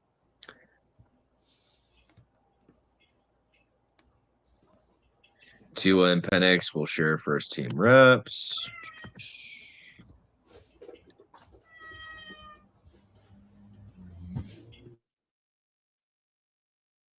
Did I just lag? Oh, you just muted because of Luna.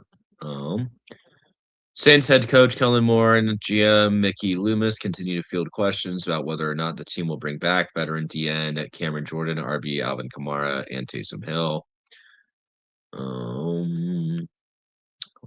We're trying to see how long he's going to fit on our roster. Loomis commented on Kamara. Obviously, there's a resource management element to it. We'll get to that over the next week or two.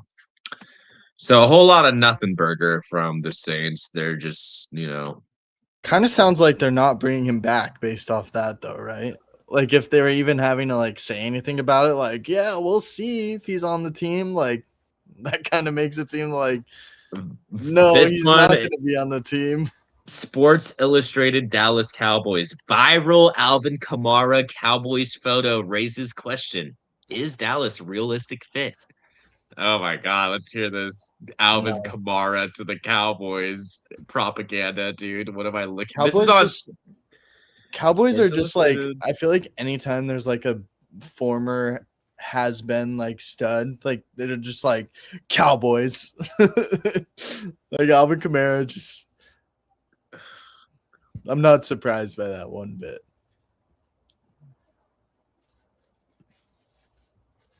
There's another one talking about Alvin Kamara's status with the Saints, parentheses, we're getting close.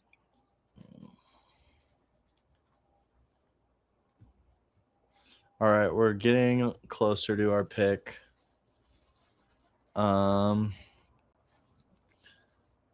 next guys I have in the queue for the Week 17 stacks are Jordan Tyson and Marv. However, I don't know if I really want to take either of those guys here. Can maybe do Marv on like the second pick. But for the first pick, what do you think here? I like buying a little bit of Saints Jordan Tyson. I don't hate it. But is that really far back? I don't know if I really want to do Tyson with ETN. Like the Saints, I don't necessarily know if that's an offense I want to just like load up on. We were talking about Christian Watson. I kind of like also Lamar. No, let's do Lamar, dude. Round 5 Lamar. All the last couple years, he's been like a round 3, round 4 guy. He's been an upside guy. Let's go Lamar. What's the strat for these single QBs, baby? I love going RB heavy early. Feel the RP depth is not that good. Trent says, is this for week 17? Yes. Answer those after this pick. I'm gonna go Marv. Basically, Anthony likes to work on week 17 correlation for his early picks. That way you can get like a Trevor Lawrence 40-point game, and then the team he put up 40 against, whatever guy puts up 20 on that team against the Jags, he also gets a piece of that or whatever, right? Yep. You're basically betting on a W game environment. Single QBs right now, Frizzle. I'm honestly seeing a lot of early RB anchor, like 2 RB anchors at the start. Seems to be pretty popular this year, but I'm always a big believer in like if everyone's zigging, you zag, like this guy with Jamar Chase, Nico Collins, and Chris Olave is surrounded by people like spamming RBs, and he's got Judkins, Hubbard, and Joe Burrow. Like that's a nice team in my opinion. Trent, are you asking whether it's week 17, like is this draft just for week 17 or about the correlation aspect? Because this draft is for the whole season, but like Josh was saying, like with the week 17 building stuff, like if this team were to advance and make it to the second, third round of the tournament, all the real money like in these tournaments comes from week 17. So that's why when you're building these, you want to build it kind of with the assumption, hey, I'm going to make it to week 17. How can I get the most productive lineup for week 17, the week where the money's really being made? Like if you just look at the structures of the tournaments, like if you make it to week 17, you get like a nice floor, which is obviously more money that you put than what you put into the draft. But in order to like actually make these worth it, you need to place well in week 17, which is why we talk about the week 17 correlation stuff. If you look at like most of the like winners from these past tournaments, like if you look at the winners from like BestBall Mania, that sort of thing, like they were all doing week 17 stacks. Up next in our queue is Michael Wilson. What is the ADP difference between Michael Wilson and Marv? One pick, like one round. That's A couple I rounds. don't like that. I think Michael Wilson's interesting for one of these picks. We need a running back. What do you think about Manungai or Dowdle? Let's go Wilson. Lock up Wilson. Pull up your ADP board. Because now we got the like we're just assuming this is Arizona Vegas battle through the air week 17, which honestly could be in play. If you didn't have Bowers, I'd like Kraft here, honestly. I think we need a running back here. I'm between Manungai and Dowdle. I think I like Manungai just because I prefer that offense. Yeah. I like Dowdle. I just like hate Dowdle more. I hate Steelers place pieces, man. The Steelers are just such a gross team to me for fantasy. Arthur Smith is still with them, right?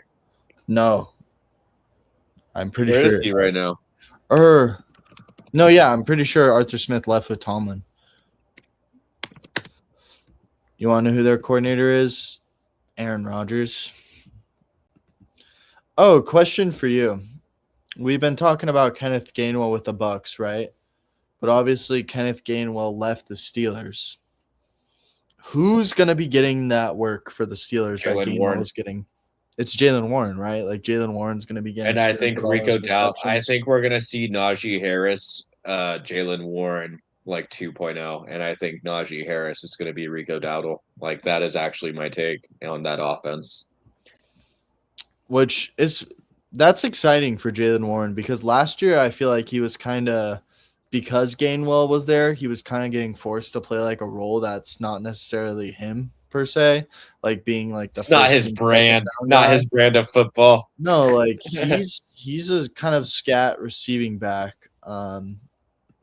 So I think it could be a good year for Jaylen Warren based off that, even though like I know people don't necessarily like the backfield, him and Rico Dowdle, but I think of those two, I definitely think that Jaylen Warren could be more impactful for fantasy. That being said, though, Rico Dowdle, I'm gonna assume probably gets the goal line carries, which half PPR best ball formats, like a Rico Dowdle 2 touchdown game is probably more impactful than a Jaylen Warren 10 receptions, 30 yards game, you know? Mm-hmm. So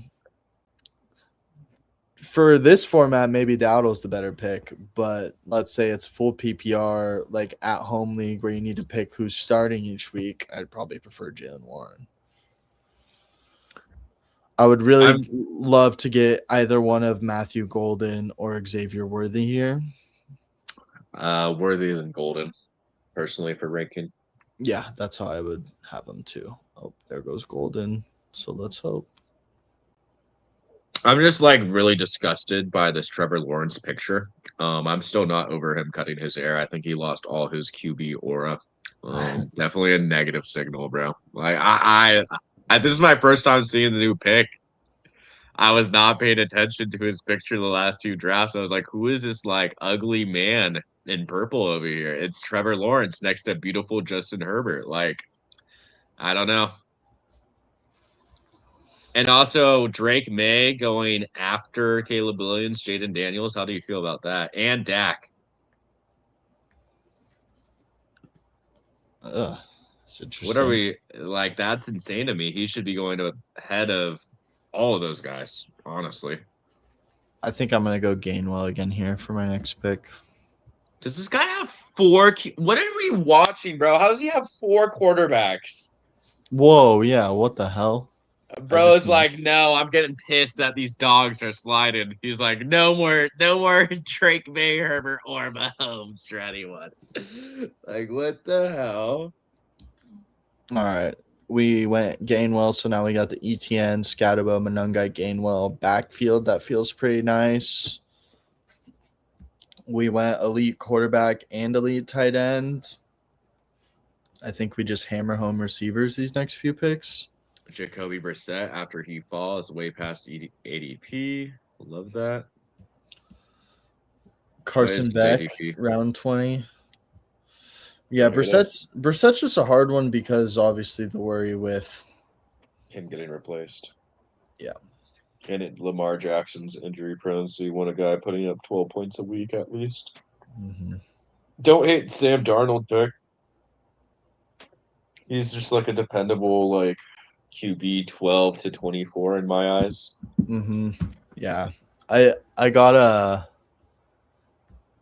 one of my other drafts I did off stream. I got Sam. I would like really need a QB2 for that team, and I got Sam Darnold like pick 150, like 20 picks past where he usually goes, and then I stacked him with AJ Barner. And that felt pretty nice. Miles, what up, brother? What is that sad emoji, bro? Like Ryan. Frizzle, week 17 stack is basically you're just building out. So we're looking at the week 17 schedule, like with this team, for example. Here, I'll show it. The Raiders play the Cardinals week 17. So we're taking Cardinals pieces and Raiders pieces, hoping for when we get to week 17, it's a high-scoring game environment in that game, if that makes sense. Let me know if you need any more clarification with that. You're just making a correlated bet. Yep. It's basically just the reason you do that is you're just limiting the variables you have to hit on to win the tournament, right? Because let's say you don't do that and you have just a bunch of good players. Well, in order to win these contests, you need the highest possible upside outcomes to win, right? And so when you're saying you need the best possible outcome at each position, the easiest way to do that is just hitting on, okay, this is the highest scoring game of the slate. These are the players in that game that you need to have, right? Versus if, say, I have 10 different players from 10 different teams, then I need 10 different game environments to be good. And you do it week 17 because it's the championship, so that's where you can win first place. Yep. I took Mark Andrews, which I'm kind of regretting in hindsight because I kind of wish I just did Shaheed Darnold. Shaheed, my that king. Probably would have been better suited for this team, but someone flying down my street. Yeah, bro. Who's on their way to McDonald's, dude? But what if that? Yeah, you're screwed. But what if it's not Frizzle? What if you have the Kyle Pitts versus whatever? Yeah, and to that I would say like most of these teams you draft, you're not even gonna make it to week 17. Like 99.9% of these teams you draft, you're not gonna make it to week 17. But when you get there, you give yourself a big leg up if you have this correlation, right? It's the same as when I'm building out like the week-to-week teams that we're gonna do again during the season, where you're drafting like just for this given slate. When I was doing those, I was usually stacking for one game. And honestly, Frizzle, think about it this way. If you made it to week 17, you're already he's already stacked like Raiders and Cardinals players. So those stacks throughout the regular season were probably pretty damn solid. Mm-hmm. So you're also making that correlated bet that now not only do you have these stacks, but they're both like pretty good teams because you are in week 17 all of a sudden, right? Mm-hmm. So when you really like think it through, it's like not like a crazy thing to do. Yeah. And I don't think it's something that like you need to You be have like to. yeah, or like you need to like here Stress. I'm making this pick because the week 17 matchup. I think it's hey, I like this player, he fits our week 17 stack. So I'm going to take him. It's kind of like what I use as like a tiebreaker. But a lot of the people who have like taken down these tournaments, that's the strategy they're doing. I'm reaching 20 picks out of ADP to select Michael Wilson in the 3rd round. Like, don't do that. Yeah, no. Maybe get like, some Keaton Mitchell. I kind of screwed myself because I took Bowers and Andrews, and they have the same bye week at tight end. Where I, honestly though, is it the worst thing in the world to just take a 0 at tight end for 1 week? Like with having Brock Bowers and Andrews, I should be pretty much outscoring everyone at tight end every other week, right? If I get 0 1 week, like if I take some bum tight end in round 15, like who's to say in week 13 he's gonna have that much? Like it's is that worth an entire roster spot to basically take someone just for 1 week? I'd rather have Jalen Noel. First comes to shove, I'd rather have Jalen Noel. We're gonna go Trey Tucker. Yeah, because realistically, those are like your best players, so you might as well optimize a little bit. What's your feel? We need another quarterback. Mendoza fits the build, but again, a bye week thing. By the way, first of all, I was reading your comment just I think we do Mendoza, and then I would love to get so I'll bite the 0 at tight end for week 13, but I won't bite it at quarterback. So we'd need to get a 3rd quarterback in here for sure. Who's available? Some grossness. Gino. Jacoby. Definitely Jacoby. Nice. A's. Let's go. A's just tied the game. You're already worried about like the mid-season switch up for Jacoby, so that kind of goes against your process. Yeah, it'd probably be better to take Carson Beck, to be honest. You're kind of taking a gamble in doing that, but I'd push it to last round then. Yeah. I would say Carson Beck's more likely to be starting week 14 than Jacoby Brissett is. We don't care about week 14, bro. We 13. Week 13, Anthony. That's week your 13. Bye week. Sorry. Or that's a tough spot, dude, because their bye week's week 14. I could see that being when they switch them. You know what I mean? That's a very typical NFL thing to do. Oh, our season's cooked. We have 4 more weeks. It's our bye week. Here you go, Carson. The only other one, I guess we could do Aaron Rodgers, but it's another gross one. All these are gross QBs. Because all these other guys have their questions too, right? Aaron Rodgers is, I would say, of these guys, he's probably the most likely to be starting week 13. Yeah. So Aaron Rodgers. Oh, yeah, it's tough. Not one I love. But I say just punt it and see who falls. But let fate decide. I think Aaron Rodgers is here, right here. I think we just take our medicine, lock it up. You don't think Gino has a higher chance of starting? Well, there goes Aaron Rodgers. We're doing the Carson Beck thing. We're waiting. Mike Washington. Come on over, buddy. Oh, I never talked about Mike Washington when we took him Oh, yeah. in the other draft. Talk us through. So, How do you like him as the handcuff to Genty? yes, I like Mike Washington as the handcuff, and also in this format, especially. Here, let me make my next pick, and I'll get into it. Let's take Zachariah Branch again. Atlanta correlates with our Week 17 build. Shout out Trent. Spike week guy. I'm not the biggest Branch guy, but for this format, someone who can give you some spikes weeks, he certainly can do that. Okay, talking about Mike Washington, one of the underdog plays just cashed. Mike Washington,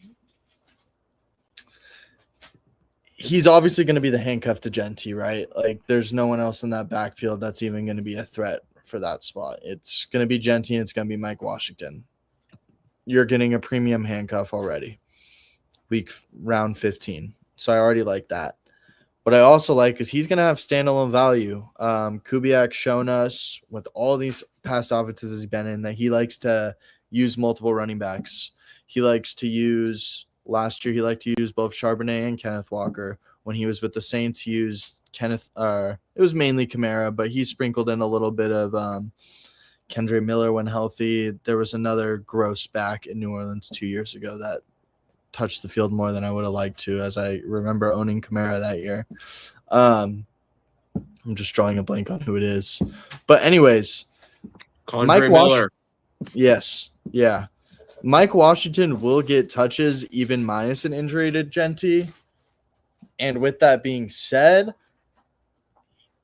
Mike Washington profiles as kind of like a big play running back where he runs a 4.4 and is a threat to take any run to the crib, which I like in this format where you don't have to picking who you're starting each week. Like, let's say Mike Washington breaks a 40-yard run to the crib. That's 10 points, and that's probably hitting my lineup as a flex. And I think that's super valuable in this format. And plus, so you're giving me potentially a couple spike weeks, and you're also giving me a premium handcuff where, say, Ashton Genty goes down, that's a smash pick in round 15. So I'm pretty big on Mike Washington. I think he's one of the easiest backs in this range for me to kind of like tell myself a story about, which you kind of have to do, like we were talking about earlier. Like, you have to talk about these like ceiling outcomes for these picks. I want my delusional storyline on Mike Washington taking over that backfield midway through the season after Ashton Genty tweaks his knee. I want to tell myself that story. I agree, Anthony. I like that. Right? Kind of just sounds like the Tyler Algier to Bijan. Sounds like the Mike Washington to Ashton Genty. I could see it. All right, so I think we need to go another running back here. We could go running back or wide receiver, but I think running back's more of a need. Yeah, Carson's going to be the second pick. At running back, we can go James Conner. No. No? I don't like it. Marshawn Lloyd. Overthinking it. Go DJ Giddens. Oh, it's too late. It's too late. It's too late. You're such a hooker, bro. You're such a hooker. You should have just gone back and gone Giddens, bro. You could have easily. Oh my god! Oh, I hate underdog drafts, bro. These are like actually brutal. I went back. I got sniped on back. I was about to lose my marbles. No, I took James Conner though. I already did lose my marbles. You already saw my reaction to Beck getting sniped in my head. I actually think James Conner, like, he's another guy I could tell myself a story about round 17. His farewell tour. Shows Jeremiah love how it's done. Well, we're worried about that Cardinals backfield. Who's to say he's even on the Cardinals? Yeah, like, sure, he's under contract, but the Cardinals are very clearly, like, they just drafted Jeremiah Love. They signed Tyler Algier. They still have Trey Benson. They already have 3 backs. James Conner's old and coming off of ACL. Do they even save money by cutting him? Yeah, they do. Where would he go? James Conner to the Seahawks. Probably not because they have what's his name? Emmanuel Wilson, the guy we were just trying to draft.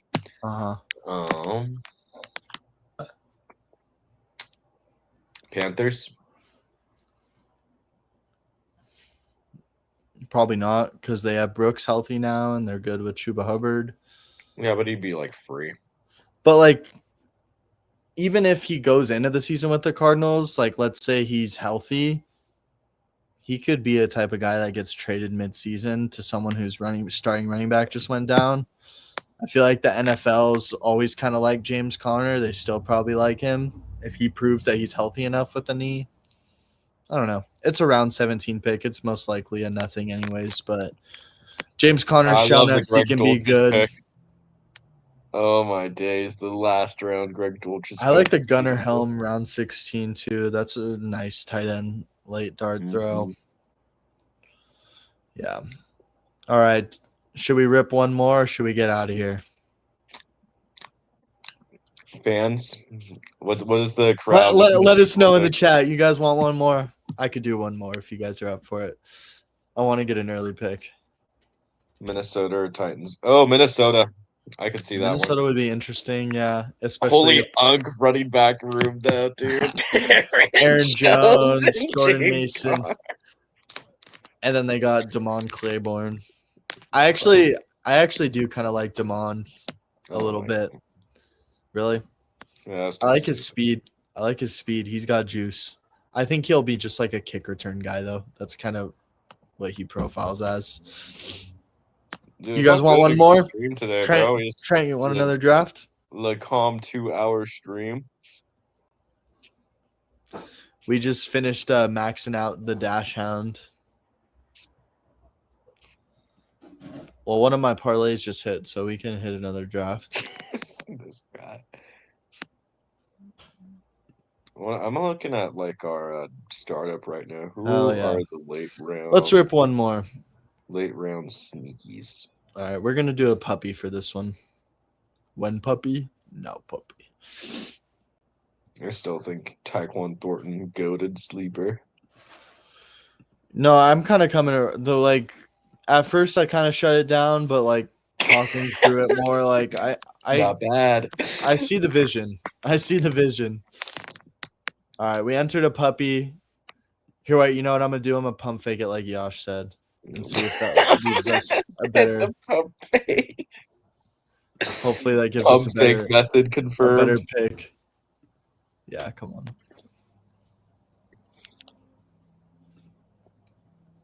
Oh, yes, why iMessage to Temu scan. Why we're waiting for that to fill? I have a couple slow drafts I'm in right now. If you guys want to see these, and I can talk through it. So this slow draft that I'm one pick away, I got T-Law, Shah, CMC, Tootin, Corum, Aaron Jones, Tajay Spears, Nico, Adams, Parker Washington, Jacoby, and Shaheed, Brock Bowers, Strange. Adams is another guy who I'm really liking at his ADP right now. Round 4, Devontae Adams feels pretty freaking nice. Yeah, for redraft, I like that. With this next pick, I think I need to go wide receiver here. Let's cue this one up.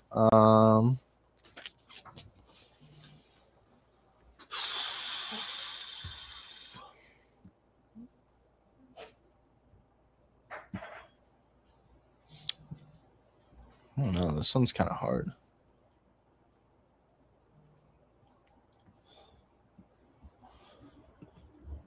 I don't know.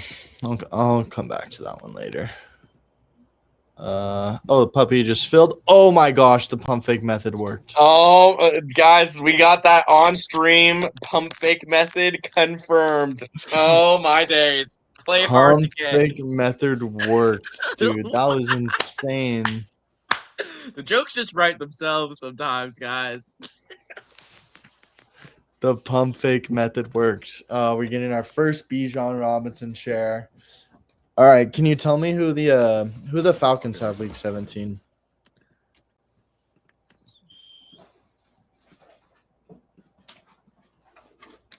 Saints. Saints. Yeah.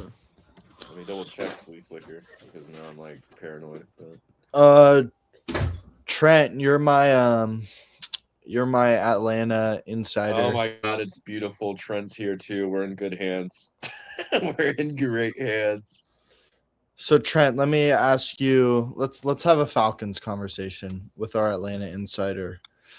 Well, first let me ask you this, Yash, and then we'll have Trent give us his thoughts in the chat. But who do you think is going to end up getting that starting job? Is it Tua or is it Michael Penix? I think it's Tua. I think they just take some of the pressure off of Penix. I mean, their original plan was to ease Penix into that offense, right? And after him just really crumbling last year, I could see them just, blame it on me. Like hashtag Tua, like Tua pulling a little Gino. Like, just blame it on me, guys. It's all right. I already have CTE. Just blame it on me. Like, realistically, I could see them, and Tua's probably a little bit better at quarterback than Michael Penix. As of right now, I think I would agree with that. So that's where I stand with Penix versus Tua. But I think it's a good, developmental move by, Atlanta to bring in Tua, another lefty to train a lefty. I think it's I like what they got cooking over there. I don't hate it. I think it's Tua as well. I just feel like he fits the style of offense that Stefanski wants to run. A little more. Penix has never really been an under center guy. And that's what Stefanski likes to do. It's a lot of under center stuff, a lot of play action, deep dropbacks. I'm excited about what Bijan's going to do in this Stefanski system. Whoa. Round 2, JJ? What are we doing over here? The one time you're not on that side of the board, bro. Yeah, it's crazy work. How'd that even happen? JT Cook and Genty. What are we doing? What are those ADPs? Yeah, those words from Matt Ryan definitely sound like a Tua's our guy statement. Because Penix definitely has a lot to clean up from an accuracy perspective, especially. Everyone's hammering early RB. What do you do here, Anthony? Are you gonna zig when everyone else is zagging? Well, we already got Bijan, so we're good. We already got our true workhorse anchor back. If he breaks his ankle, this team's a bust, anyways. Yeah, exactly. Who are we thinking here? Neighbors Pickens. I don't love Neighbors right now for this year. Injury scares you? The injury scares me and Dart scares connection. Me. Yeah. I think I was texting you about this on the side, but going through my QB charting, I finished all the rookies from last year. I finished all the upcoming rookies for this year. Dart is not great downfield. All right, I don't have. I think Pickens is definitely the easiest smash here, but I don't know who else you go. And I think make sure you move Pickens and ETN. Get a little unique.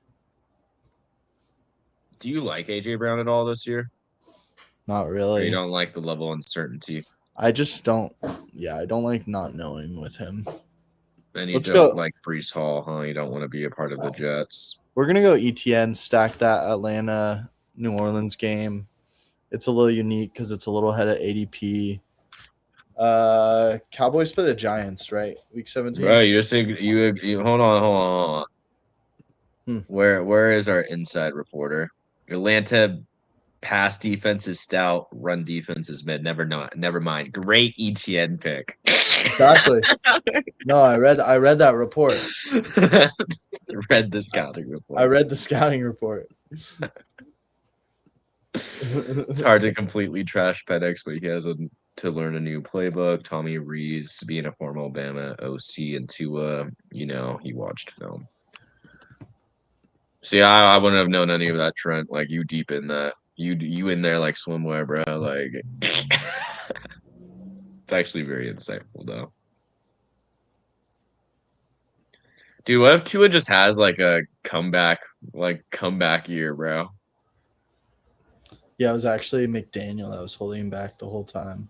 Imagine Tyreek Hill me and Trent were talking Tyreek Hill to the Falcons, dude. I think he just bought a home in Georgia. Like a $2 million home. I'm not even playing. Me and him were just talking about this the other day, dude.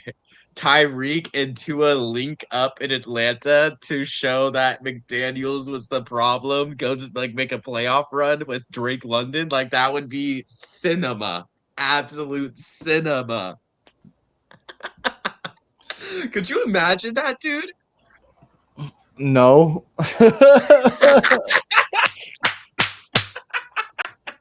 No. Oh my god, that would actually break football, I think, if that happened, dude. Frizzle said we should have picked ETN over Pickens. Switch the order of the picks. Real. Mess up the ADP a little bit. We got to send a message to Pickens. Can't let him get too complacent. Yeah. We got to keep him on his toes. Hey, you weren't a second round pick, buddy. I used to hate the Falcons with a passion. Grew on me as I moved here. Branch is to his Tyreek light. Branch goes late. You could definitely pair up a little Branch action on this team for free. Yeah, I didn't come into this stream thinking I would have Branch on all the teams we've drafted so far, but here we are. Yeah, you've just been doing that, bro. I have had zero input in the Branch picks. I know. He was just kind of sitting there, and I'm like, this feels late. Pickens over Rice. I don't know why Rice is still going this early, bro. I get upside, bro, but you're really limiting your upside when a guy's going to jail while rehabbing. Dude, and over all these names that are like next to him are even that much worse, bro. Nico Collins, no questions. Nico Collins had a similar-ish production. No, I'm not even gonna go there. Rashid Rice was putting up numbers last season. I could argue Luther Burden over Rashid Rice right now. Would I do it? Probably not. Could I argue it? Yeah. I want to see more of a discount on Rashid Rice before we take him because he was going round 4 last season. No, I think Davante Adams is going to be one of these picks. I was just talking about how much I like him going this late. And then for the other pick, I also am a fan of Waddle in this range. Pull up your ADP. I also really like Waddle in this Denver offense. I think he's put Adams first in the queue because he's definitely one of those picks. I definitely think I prefer Waddle to all these other guys. I think Odunze is also interesting. I like Odunze where he's going. I'm not in love with this Terry Price. I don't get it's so strange because I used to be such a big Terry guy, but the last few years, he's just gone. After Jaden's rookie season, he just got way too expensive for me. Where I'm on DJ Moore's another guy I haven't really been drafting a whole lot of. I probably need to start mixing him in. He is probably going to be a lot better in this Bills offense than what he has been the past couple of years, but it's just hard to justify when you have Davante Adams on the board, who is going to walk into 10 touchdowns at least this year. You have Jalen Waddle, who's going to be a true number one wide receiver in a Sean Payton offense. We saw the prime years of Michael Thomas in that offense and how Sean Payton can get the ball to his wide receiver ones. Mm-hmm. We know Sean Payton calls a hell of a lot of screens. And I think Jalen Waddle can be a pretty good wide receiver to throw screens to. I think he's a pretty high upside pick. I really like your team compared to a lot of the teams in this lobby right now, bro. Like, what are we doing?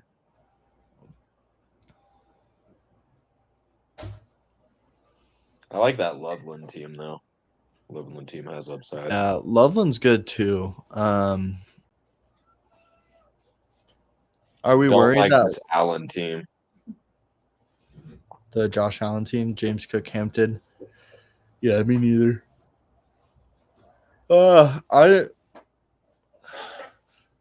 I don't mind Hampton, but I feel like he's another guy that I'm not quite as in on as others. Especially at price, I'm not in. Yeah. I just feel like he's like, I think I definitely would prefer Chase Brown. As someone who plays a lot of Madden franchises, bro, Hampton only peaks as like a 90 overall. He's mid. Like, actually, though, dude, he does not develop into a superstar in Madden franchise. I don't know what it is. He sucks in Madden franchise. Never pick him. Like, okay, why is Amarian Hampton going a round and a half earlier than Josh Jacobs is? Like, what's the logical difference between those guys? Because like, people just hate Josh Jacobs for no reason. What's the story that the Hampton drafters are telling themselves that he's a round and a half better than Josh Jacobs? Because they had the worst O-line in the league last year, and it can only get better from the worst. Joe Alt will be here all season.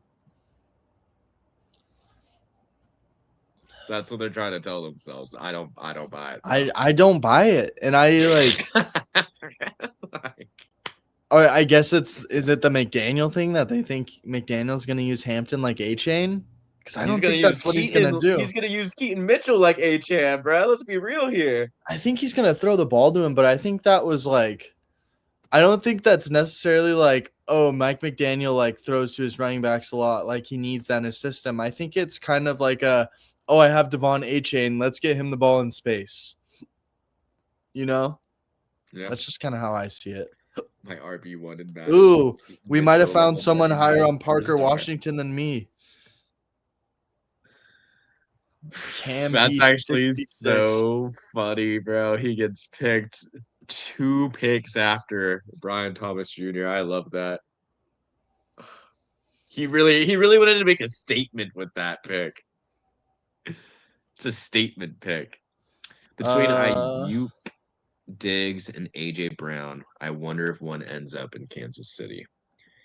Probably injuries. Yet, okay, this is regarding Hampton. What do you think about a little Hurts, Mekhi Lemon stack pick here?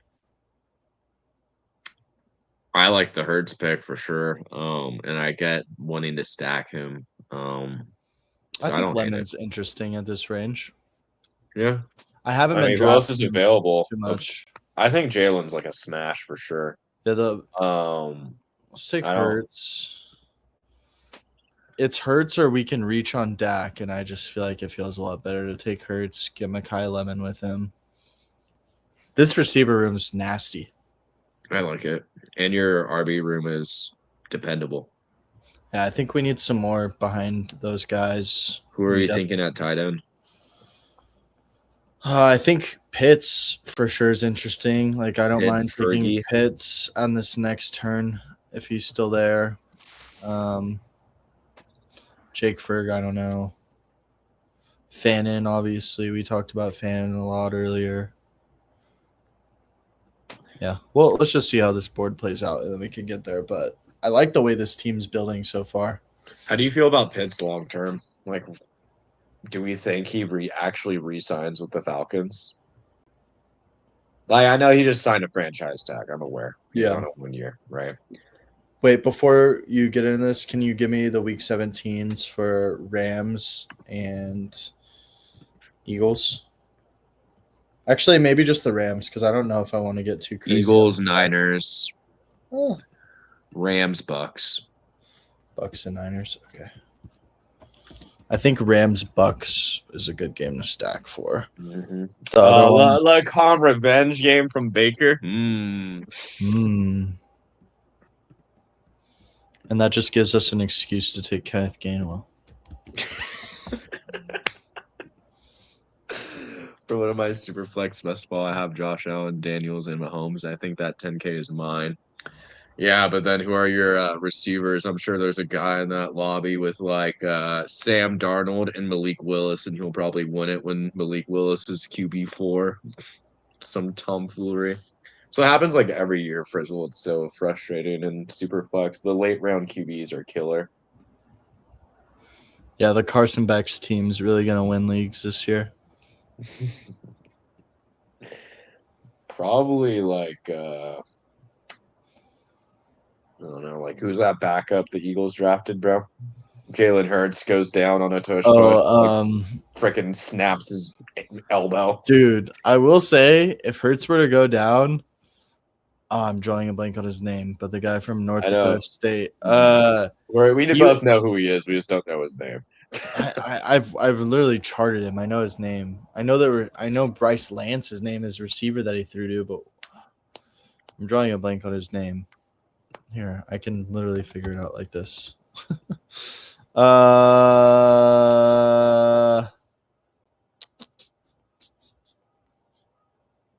It's Cole Payton. Cole Payton, yes.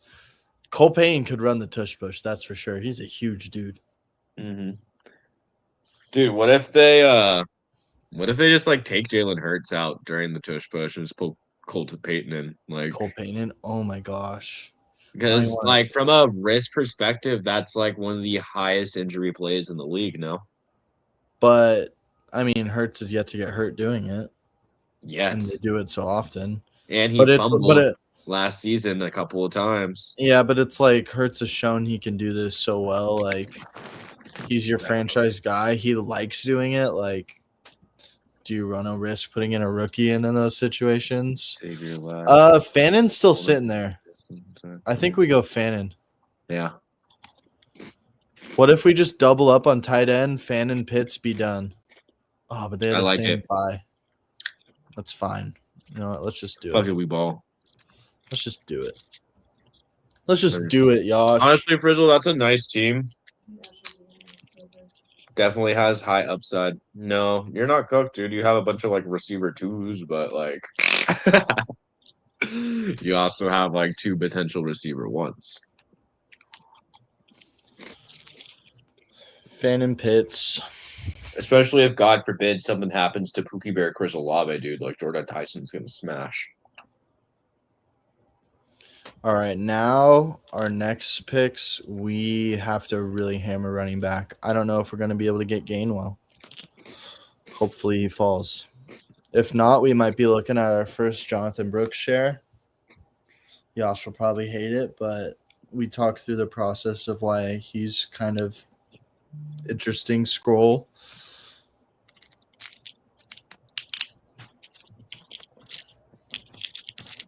There's Golden. Oh, Golden Craft is a nice team.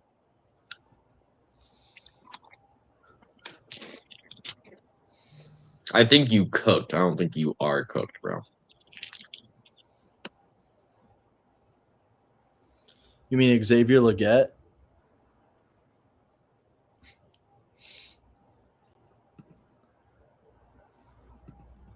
Trevor Etienne greater than Jonathan Brooks. I don't know, dude. Did you see Trevor Etienne finally got playing time for the first time all year for some reason, and it was in the playoffs, and he fumbled? What? I did not know that was the one time he got the ball all season. It was against the – no, I think he returned kicks, like, throughout the year, low-key. But he, like – I remember, like, seeing him in the game. I'm like, Trevor Etienne's, like, actually touching the field this year. And then as soon as I, like, thought that out loud, he fumbled. Yeah, it was a kick return. That's what I thought. Bristol, I would have fumbled too.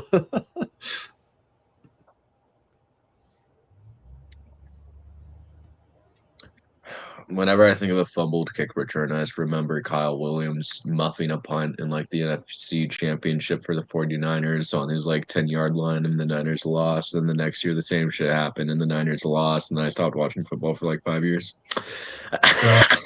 And I think it was Kyle Williams both times, bro. Same number 10, dude. Oh, there goes Gainwell. That guy saw the vision. Dude, Kenny Gainwell's such a nice pick. I like this guy's team that took Gainwell, actually. I don't like Sutton. It's the Loveland team, right? Yeah, that guy's sharp. Yeah, he went CD, Chase Brown, Smitty, Loveland, Odunze, Caleb. Yeah, it's a nice team. Little Sutton, Bo Nix stack. Damn it. I was hoping we would get Stafford. Both of the guys I had in my queue just gone. All right. We need to go running back. Who you like rest of season, RJ? Do we go Aaron Jones and Jordan Mason, just lock up a Minnesota back? Or do we go Rachaad White, Jonathan Brooks? Rachaad White, Jonathan Brooks, higher upside. Rachaad White could very easily be the RB1 in Washington. As freaky as that sounds.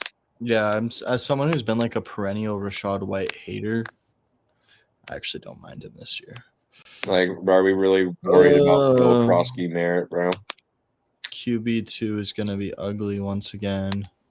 I was really hoping Stafford came back to us. Man, that Stafford Hurts QB room would have felt so beautiful. Yeah, where are you at on like Jordan Mason, Aaron Jones? They go right next to each other in ADP. Like, I mean, in our startup, I went Mason over Jones. I think it's just like an age plus injury thing. In Dynasty, it's for sure Mason, but like in redraft. I mean, I did it with the lens of like this season. Like, I feel like the big knock against Jordan Mason is like people don't really like think he can carry that backfield, but I think he can if and when something happens to Aaron Jones, because Aaron Jones was like 31, bro. Mm-hmm. Like, and he's already shown us he's not made of steel. See what Frizzle asked? Yeah, I did. It's Harvey. It's Harvey. I would rank it Harvey, Kyle, Corum, Rodriguez. Yep. Honestly, I would rank Corum above Kyle just for upside reasons if Kyron goes down. No, I think I prefer Manungai to Corum. Just because Manungai is going to get more work minus an injury. I mean, Corum was like basically splitting 40-60 with Kyron on one of the highest scoring offenses in the league. But I mean, that's not the argument you can make for both of them. I think they're definitely same tier. You can rank them next to each other. They're like flip a coin, dude, between Corum and Mongol. I hate the fact you put Mongolian, bro. I can't. I can't say Manungai, bro. It's throwing me off. I can't. Hey, Frizzle, I was talking about Claiborne and how I do like his speed. Walmart Keaton Mitchell is kind of not a horrible comp, to be honest with you. Like, I can see that for sure. But I definitely don't see Aaron Jones being a top 5 back. No. I don't know how the hell Aaron Jones is still a superstar in Madden, bro. Oh, my goodness. Blasphemy. 81 overall superstar. It's like, what are we doing, Madden? All right. We are coming up soon. I kind of like going Jonah Coleman with one of these picks. What? Oh, he's the never mind. Jonah Coleman's the good guy. He's on the Broncos, yes. Yes. We already got Waddle. And then what about going like Stroud? Just get our QB2. Oh, never mind. Screw that. Cam Ward. I could do it. Let's do Cam Ward. Cam Ward's fun. Let's do Cam Ward, Jonah Coleman. Yeah, go. And then Gunnar Helm. Bang. Bing bong. I actually like that. I'm not even playing. Like, I think a Gunnar Helm pick down the line would be nice. Or never mind. JK, you already have 2 stud tight ends. No, but they have the same bye week, so I'm fine going Helm. What about we can go like DK too? Yeah. I like DK more than I like Iron Manor. Who else do the Titans have? It's Ridley, Wandale. Your guy, bro. That's your man. Yeah, that's your man. Not anymore. A lot has changed with the Calvin Ridley outlook. I think I would prefer DK to Ridley, to be honest. It's not crazy, honestly. Yep, I'm with you, Frizzle. We were talking about that early in the stream. We think so too. I think people forget how good he is. Easy top 12 QB playing with his best supporting cast ever. Period. Best with his coach. best defense ever. Like literally the best environment he's ever been in. Mm-hmm.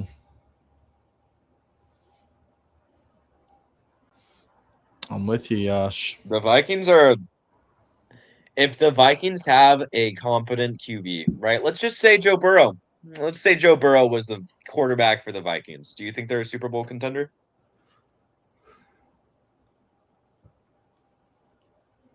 In that stacked NFC too, I think they have a shot. Dude, if they had Joe Burrow, they'd be pretty damn good because their defense is always going to be nasty. Right? While they have Brian Kyler Flores. Murray is not a bottom 16 quarterback in my eyes. Yeah, but he's not a Joe Burrow either. Like Joe Burrow's an elite. Joe Burrow's built different. This is true, but that's just like for a hypothetical sense, right? Sure. Justin Jefferson's a top 3 receiver in the league, 4, 5, whatever you want to call him. Okay, he is in the prime of his career. Jordan Addison is a top 28, 36 receiver in the league. Jawan Jennings a Dow too. Like, let's not forget about him. Like, Jawan Jennings a Dow too on third downs. TJ Hawkinson, many years removed from an injury. I'm sure he's solid. I'm sure he's like a, 28 to 32 overall tight end in the league at this point in his career, right?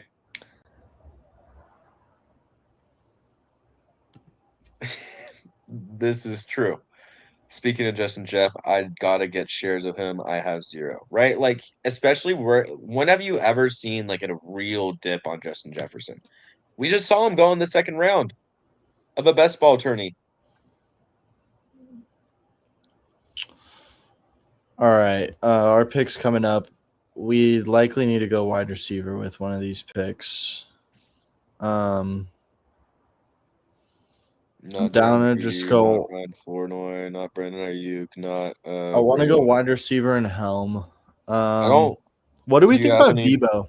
Like, because if Debo signs to a team, he's not going to be this cheap. Fair. What do you think about Denzel Boston? Do you have any shares of him? I have him on a dynasty team, but I haven't got him in any of these. I could be down. Oh, never mind. There he goes. Makes our choice easier. Yeah. I could also be talking to like Tajay Spears. Okay, you have two. Do you have too many running backs? No, not really. No. You have like 2 startable. Our wide receivers, we only have 4, but they're like 4 really good ones. Let's just do Helm so then we don't have to worry about tight end. And then Debo just went too. I didn't even realize. We could do Trey Harris. No, too risky. Antonio Williams. Ted Hurst at least has a role in his offense at this point in time. I kind of like Antonio Williams. Get your guy, bro. Let's pick 168. He's like 10 picks past ADP, isn't he? Yeah, let's do Antonio Williams. That's fun. I don't really get the Antonio Williams hype, bro, but you do you. Like 3rd round pick to go play with Jane Daniels. That's what it is. Yeah. There's a lot of players in this draft where I just don't get the hype, and I'm like fine with that. Yeah, I don't necessarily get like first round in rookie drafts Antonio Williams, but pick 170 in redraft for a rookie wide receiver who might be a wide receiver too. Why not? They let Debo walk so they could go draft him, so clearly they have some sort of belief in him. How do you like the team so far? Your 101 draft. How do you like it? I feel pretty good about it. I think there's like one contender in your league, and that's the one guy. Yeah, I like this team. The Loveland team. It's a fun team. We got Hurts, Ward, Bijan, Etienne, White, Brooks, Coleman, Pickens, Adams, Waddle, Lemon, Williams. How many picks left do we have? 3 more picks. So I'm thinking probably 1 more running back, 2 wide receivers. Yep. Or do you think we need another quarterback with our Hurts, Cam Ward room? We're probably You good, just have right? to buy in. Like you Hurts can't always take 3, bro. Yeah, and Hurts is a pretty high floor guy in his own right, I feel like. And you buy into the second-year bump for Ward with Dable and hoping he's just good with ATL's a Hurst believer. Yeah, he was telling me about it. I like Hurst too. I wasn't super crazy about the landing spot.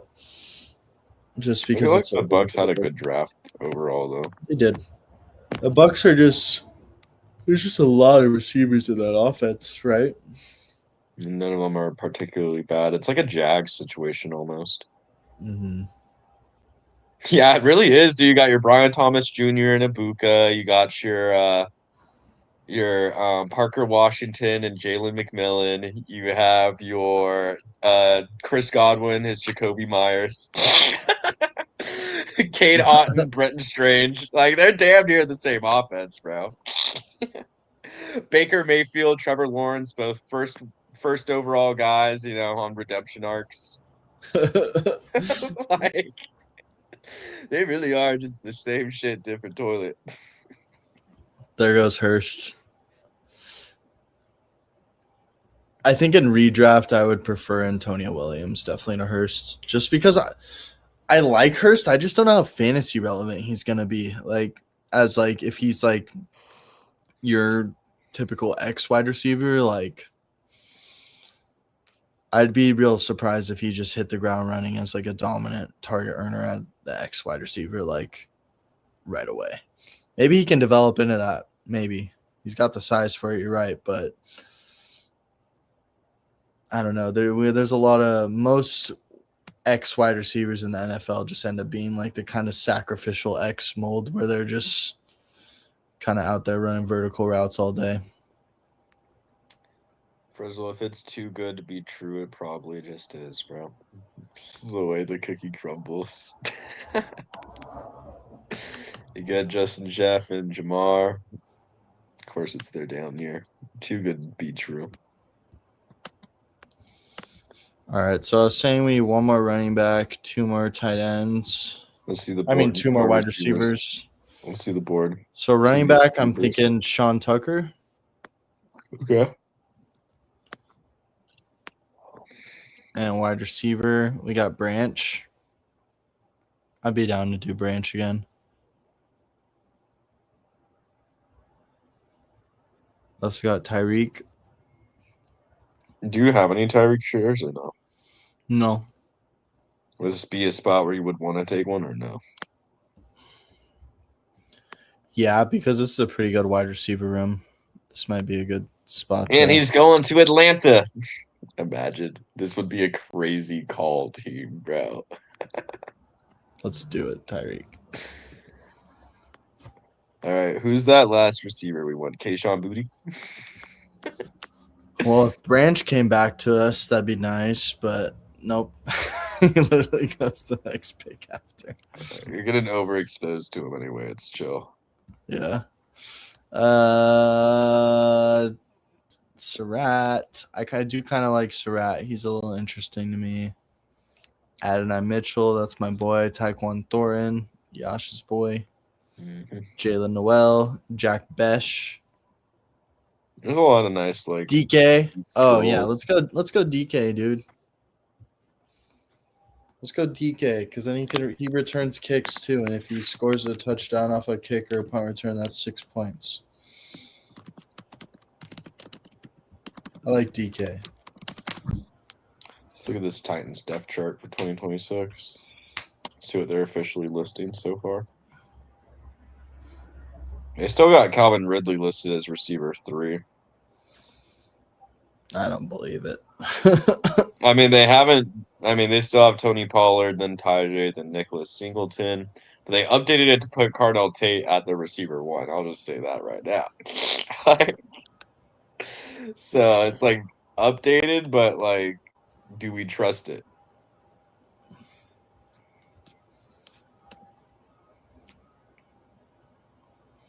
Just like stuff I like to look at, look at the official website, be confused by it. Like, let's go to the Houston. Maybe what if Tank Dell's just listed as their receiver three? Are we just missing out?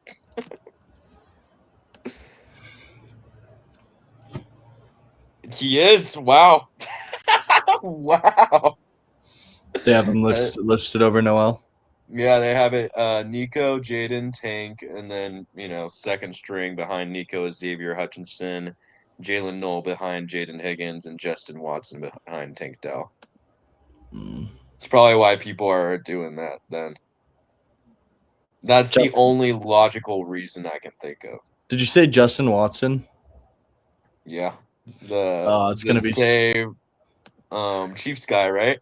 Yeah. Oh, that's gonna be so tilting when we're sweating, like hoping for some Jalen Noel PT, and we see Justin Watson out there on the field. Oh my god! I just know. That's Why do they hate Jalen Noel, bro? What did he do? I thought they would just love all the Iowa guys, bro. Like Jaden Higgins, Jalen Noel, and Xavier Hutchinson, all from Iowa, by the way. And I'm pretty sure they all are. Iowa State. One of them has played with Xavier Hutchinson while he was at Iowa, and I'm pretty sure it's Jalen Noel. Josh, who you went for Josh Downs, though? Name your price. Tank Dell has a massive presence in real life. He's literally the receiver, too, the way he getting love. But it doesn't make sense, though, dude. Like, his legs literally disintegrated. Like, it was not a minor injury. Jalen Knoll is not a bad receiver. There must be practice clips or something of him just, like, looking healthy.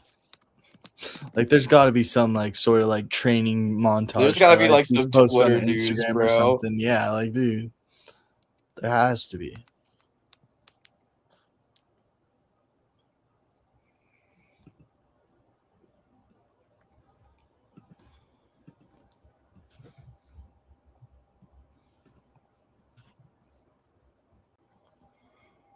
CJ Stroud draws attention with 2-word message at Tank Dell. All right. Can you just give me the 2-word message in the headline, buddy? Who we going here? We're going to finish it off with DK, and if we get sniped, Jack Besh. Oh, there's Evan Ingram, my favorite pick in the draft. 210, starting tight end. He's a bum. He is a bum. This is like his last year where he'll get any production probably, and then Justin Jolie takes his job or they draft someone else. Keyshawn Booty round 18 is beautiful. Yeah, this guy's sharp. 4 spot. Except Bucky Irving, never mind. All right, guys. Anyone's Tony Pollard and Tajay Spears, I think, bro. I don't like his team at all. I just like the Keyshawn Booty pick. We're going to finish it off with DK, and then we're going to get out of here. We've been on stream long enough. 2.5 hours for the comeback stream. Hella gems in here, too. Drop some knowledge for sure. Appreciate you guys who hopped in the stream. We'll be back into our rhythm of streaming more frequently. Look at Frizzle. What Frizzles has said, bro. That's what I'm saying, bro. And Tank Dell is also undersized to begin with. Like, I don't understand where this is coming from. Yeah, we'll see, man. We'll see. If Tank Dell's out snapping Jalen Noel, I guess we missed that. That's organizational malpractice. I don't give a damn.